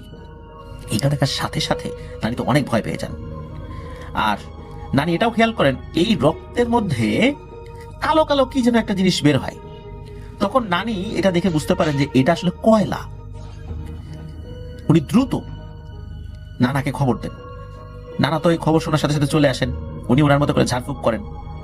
তো নানা বুঝতে পারেন যে ওর শারীরিক কোনো উন্নতি হবে না, কারণ এমন কোন একটা জটিল সমস্যা ওনার সাথে হয়েছে যেটা ট্রিটমেন্ট উনি জানেন না, ওনার বিদ্যায় এটা নাই আর কি। তখন উনি বুঝতে পারেন আসলেই এমন একটা সমস্যা হয়েছে যার কারণে এই যে 15 দিন সে মাদ্রাসায় যেতে পারেনি। আর এখন ওনার করণীয় কি?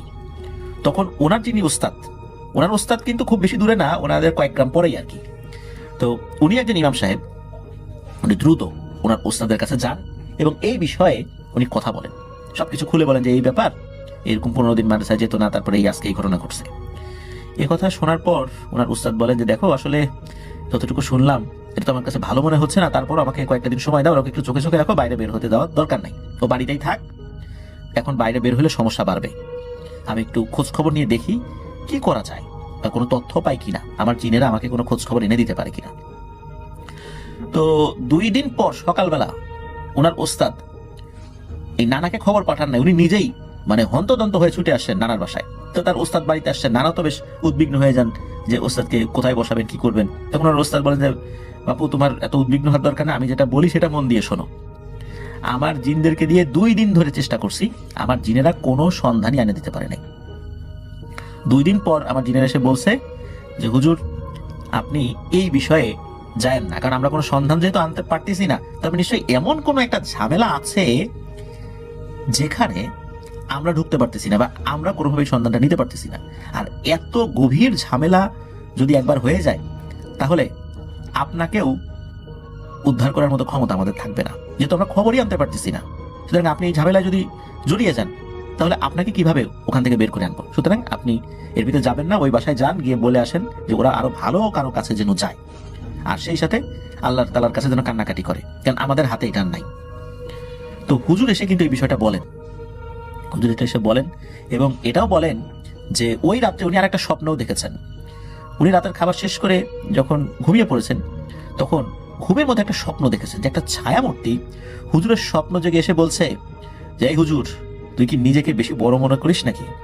কি পরিমাণ এলেম আছে তোর? তুই আমার ব্যাপার নিয়ে ঘাটাঘাটি করার কিন্তু দুঃসাহস দেখাস না। তুই তোর লোক পাঠাইছিস, তোর লোক কোনো তথ্যকে আনতে পারছে? পারে নাই। সুতরাং বুঝতেই পারছিস যে আমি কি জিনিস, আমার ব্যাপারে কোনো ধরনের কোনো তথ্য সংগ্রহের চেষ্টা করবি না, আর এই বিষয়ে কোনো হস্তক্ষেপ করবি না, তাহলে কিন্তু তোকে সহ, তোর চেলাবেলা সহ, তোর পরিবার সবগুলোকে আমি নির্বংশ করব, এই বলে দিয়ে গেলাম। তো এরপরে হুজুরের ঘুম ভেঙে যায়, হুজুর চিৎকার করে উঠেছেন, ওনার পাশে ওনার স্ত্রী শুয়েছিল, সেও তো ধর্মর করে উঠছে, কি হলো? তখন হুজুর বললেন আমি একটা দুঃস্বপ্ন দেখছি। তা উনি ওনার স্ত্রীকে বিষয়ে কিছু বলেন নাই। ওই সকালবেলা ফজরের নামাজ পড়ে উনি দৌড় দিয়েছেন, একে তো জিনেরা নিষেধ করেছে রাতের বেলায়, তারপর উনি ঘুমিয়েছেন, ঘুমানোর পরে স্বপ্ন দেখেছেন, সব মিলিয়ে একটা বিভীষিকাময় অবস্থা।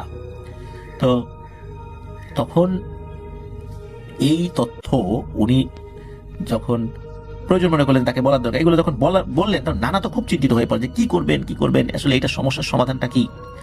তো নানা খুব চিন্তিত হয়ে পড়ে। নানা যে অনেক বয়স হয়েছে তা না, উনি কিন্তু তখন ইয়াং, উনি বিয়ে করেছেন 25-26 বছর বয়সে, আর ওনার 4 জন সন্তানের জন্ম, মোটামুটি পিঠাপিঠি সন্তান ছিল।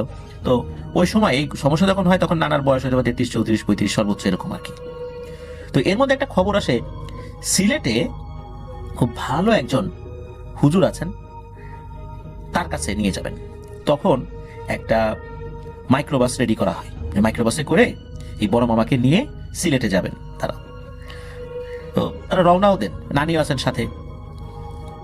এরই মধ্যে কি হয়েছে, একটা জায়গায় এসে হঠাৎ করে নানা স্ট্রোক করেছেন। স্ট্রোক করে ওই গাড়ির মধ্যেই উনি মারা যান। একে তো অসুস্থ সন্তান, এরই মধ্যে স্বামী গাড়ির মধ্যেই মারা গেছে, আর নানি তো আসলে একজন গ্রামে বেড়ে ওঠা একজন মহিলা। তো উনি ওই অবস্থাতে যে কি করবেন উনি বুঝতে পারছেন না, ছেলেকে নিয়ে কবিরাজের কাছেও যেতে পারছেন না, আর তার স্বামী এই অবস্থায়। তখন উনি ড্রাইভারকে বলেন যে আপনি গাড়ি ঘোরান, গ্রামে চলেন। গ্রামে যাওয়া হয়, নানাকে দাফন কাফন করা হয়। এদিকে সন্তান, বড় সন্তানের এই অবস্থা, নানি এখন কি করবেন, ওনার তো আসলে মাথায় কোনো কিছু কাজ করছে না, এখন আমার করণীয় কি। এদিকে ছেলের অবস্থা দিনকে দিন খারাপ হচ্ছে, খুব অসুস্থ হয়ে যাচ্ছে। উনি ডাক্তার দেখিয়েছেন, ডাক্তার বলে আপনার ছেলে তো কোনো রোগ ধরতে পারতেছি না, তারপরও ওর কেন এমন সমস্যা এটা আমরা বুঝতে পারতেছি না। এখন নানির আর কোনো আশা ভরসা নাই। তখন উনি প্রতিদিন নামাজের মধ্যে আল্লাহ তাআলার কাছে খুব কান্নাকাটি করেন, আল্লাহর কাছে সাহায্য চান, আল্লাহ আমার আর কোনো সাহায্যকারী নেই, তুমি আমার সাহায্যকারী, কোনো একটা ব্যবস্থা করো। এর মধ্যে তার ছেলের অবস্থা এতটাই খারাপ হয় যে বিছানা থেকে উঠতে পারতো না। কি একটা অবস্থা, মানে জীবিত অবস্থায় লাশ হয়ে শুয়ে আছে, এমন একটা অবস্থা আর কি। আল্লাহ নানির দোয়া আসলে কবুল করেছিলেন, কিভাবে সেটা বলছি। তো সকালবেলা নানি ঘরের কাজ করছেন, হঠাৎ করে একজন ফকির লোক আসে। ফকির লোক এসে বলে যে মানে আমি 2 দিন ধরে খাওয়া দাওয়া করি নাই, আমাকে খাবার দে। তখন নানি একটা জিনিস খেয়াল করেন যে ওই ফকিরের কাপড় চোপড় নোংরা হলো, চেহারাটা বেশ সুন্দর, নুরানি চেহারা। তো নানির ঘরে যা আছে তা এনে ওনাকে খেতে দেন। তো ওই ফকির লোকটা খাবার খাওয়া শেষ করে মুচকি হাসি দিয়ে বলেন, চিন্তা করিস না মা, তোর সমস্যা আল্লাহ সমাধান করবেন। কোনো মানুষ যদি মন থেকে দোয়া করে আল্লাহর কাছে, সেগুলো বিফলে যায় না, তো ছেলেটা ভালো হয়ে যাবে ইনশাল্লাহ। তো নানি চিন্তা করছেন কি ব্যাপার, আমার ছেলের এই বিষয়টা তো এই ফকিরকে আমি বলি নাই। তো তখন ওই ফকির বলেন যে আমার কথা শুনে তুই চিন্তা করতেছিস আমি কিভাবে জানলাম তোর ছেলের কথা। শোন, তোকে একটা কথা বলি, আমি সব তথ্য জেনেই এখানে আসছি, বলতে পারিস আল্লাহ তালাই আমাকে পাঠাইছেন। এখন একটা ভয়ানক কথা বলবো, এটা মন দিয়ে শুনবি। তোর ছেলের এই খারাপ পরিস্থিতির জন্য আর কেউ দায়ী না, তোর স্বামীই দায়ী। এই কথা শোনার পর নানির তো চক্ষু চরক গাছ, বলে কি নি। তখন ওই ফকির আস্তে আস্তে বলতে থাকেন, শোন, আজ থেকে প্রায় 15 বছর আগে তোর স্বামী তখনও কিন্তু এই রুকিয়া করা ভালো করে শেখে নাই, হালকা পাতলা শিখছে আর কি। তখন তোর স্বামীর কাছে একটা পরিবার আসে জিন ঘটিত একটা সমস্যা নিয়ে। ওই পরিবারের ছেলের উপরে 2টো জিন ভর করেছে। তোর স্বামীর বয়স কম ছিল, সে অনেক কিছু বুঝতে পারতো না। তোর স্বামী ওই ছেলেকে ঝাড়ফুঁক করে, আর ওই যে 2টা জিন ছিল তারা ছিল আপন 2 ভাই। এর মধ্যে একটা জিনের বয়স ছিল খুবই কম, শিশু, আর এই যেই ছেলেকে আসর করেছিল সেই ছেলেটাও শিশু। তো তোর স্বামী যেই ধরনের ঝাড়ফুঁক বা রুকিয়া করার প্রয়োজন ছিল সেটা না করে এমন কড়া রুকিয়া করেছে যে ওই ঝাড়ফুঁক সহ্য না করতে পারে ওই শিশু জিনটা ওখানেই মারা যায়। আর ওই শিশু জিনের যে বড় ভাই, সে এই জিনিসটা দেখে প্রচন্ড ক্ষিপ্ত হয়। আর ক্ষিপ্ত হলে তখন তোর স্বামী কি করেছে, ওই জিনটাকে বোতল বন্দি করার প্রক্রিয়া শুরু করে। বোতল বন্দি হওয়ার আগ মুহূর্তে ওই জিনটা বলে যে হুজুর, তোর বয়স কম, তুই এখনো রুকিয়া শিখিস নাই, কোথায় কোনটা করা উচিত এটা তুই জানিস না। তোর কি উচিত ছিল না যে কারো উপর আমাদেরকে হাজির করে আমাদের বক্তব্য শোনা? তুই এটা না করে সরাসরি কেন আমাদের উপর রুকিয়া করলি? আমরা কি কোনো খারাপ উদ্দেশ্যে এই ছেলেটাকে আসছি, এই ছেলের কাছে আসছি?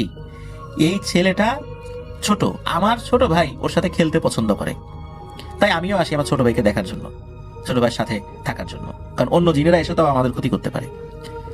আর এর প্রভাবে ওর শারীরিক কিছু সমস্যা হয়েছে, এটা সাময়িক, ও ছোট মানুষ, ঠিক হয়ে যেত। তো তুই এইটা কেন করলি না যে আমাদেরকে ডেকে আমাদের বক্তব্য শোনা, আমরা তোর কোনো ক্ষতি করতাম না। আর তুই শুরুতেই জিন হত্যার রুকিয়া শুরু করে দিলি, আমার ছোট ভাইকে মেরে ফেললি, এর শাস্তি তুই অবশ্যই পাবি। তো এইগুলো বলার পর তোর স্বামী কি করেছে, ওই জিনটাকেও বোতলে ভরেছে। এরপর কোনো এক জেলেকে দিয়েছে, সেই জেলে নদীর গভীর অংশে ফেলে দিয়েছে। এরপর কেটে যায় 15টি বছর। এরই মধ্যে একদিন এক জেলে মাছ ধরার জন্য পানিতে জাল ফেলে। ওই জাল ফেলার পর কি হয়, ওই জালে একটা বোতল উঠেছে। তো জেলে দেখে ওই বোতলের মধ্যে দোয়া আকৃতির কোনো একটা জিনিস রয়েছে। তো জেলে কি করেছে, ওই বোতলটা নিয়ে নৌকার একটা কাঠের উপরে আঘাত করেছে। তখন কি হয়, বোতলটা ভেঙে যায়। আর এরপরেই ওই জেলে একটা আওয়াজ শোনে যে যা, আজকে তুই অনেক মাছ পাবি। সত্যি ওই জেলেটা অনেক মাছ পায়। ওই জিনটা ওই রাত্রেই ছাড়া পেয়ে মূলত তোর স্বামীর স্বপ্নে এসে হুমকি দিয়েছিল যে কিরে, এখন কি করবি, আমাকে তো আটকে রাখতে পারলি না, এখন বুঝবি তোর নিজের পরিবারের লোক হারালে কেমন লাগে।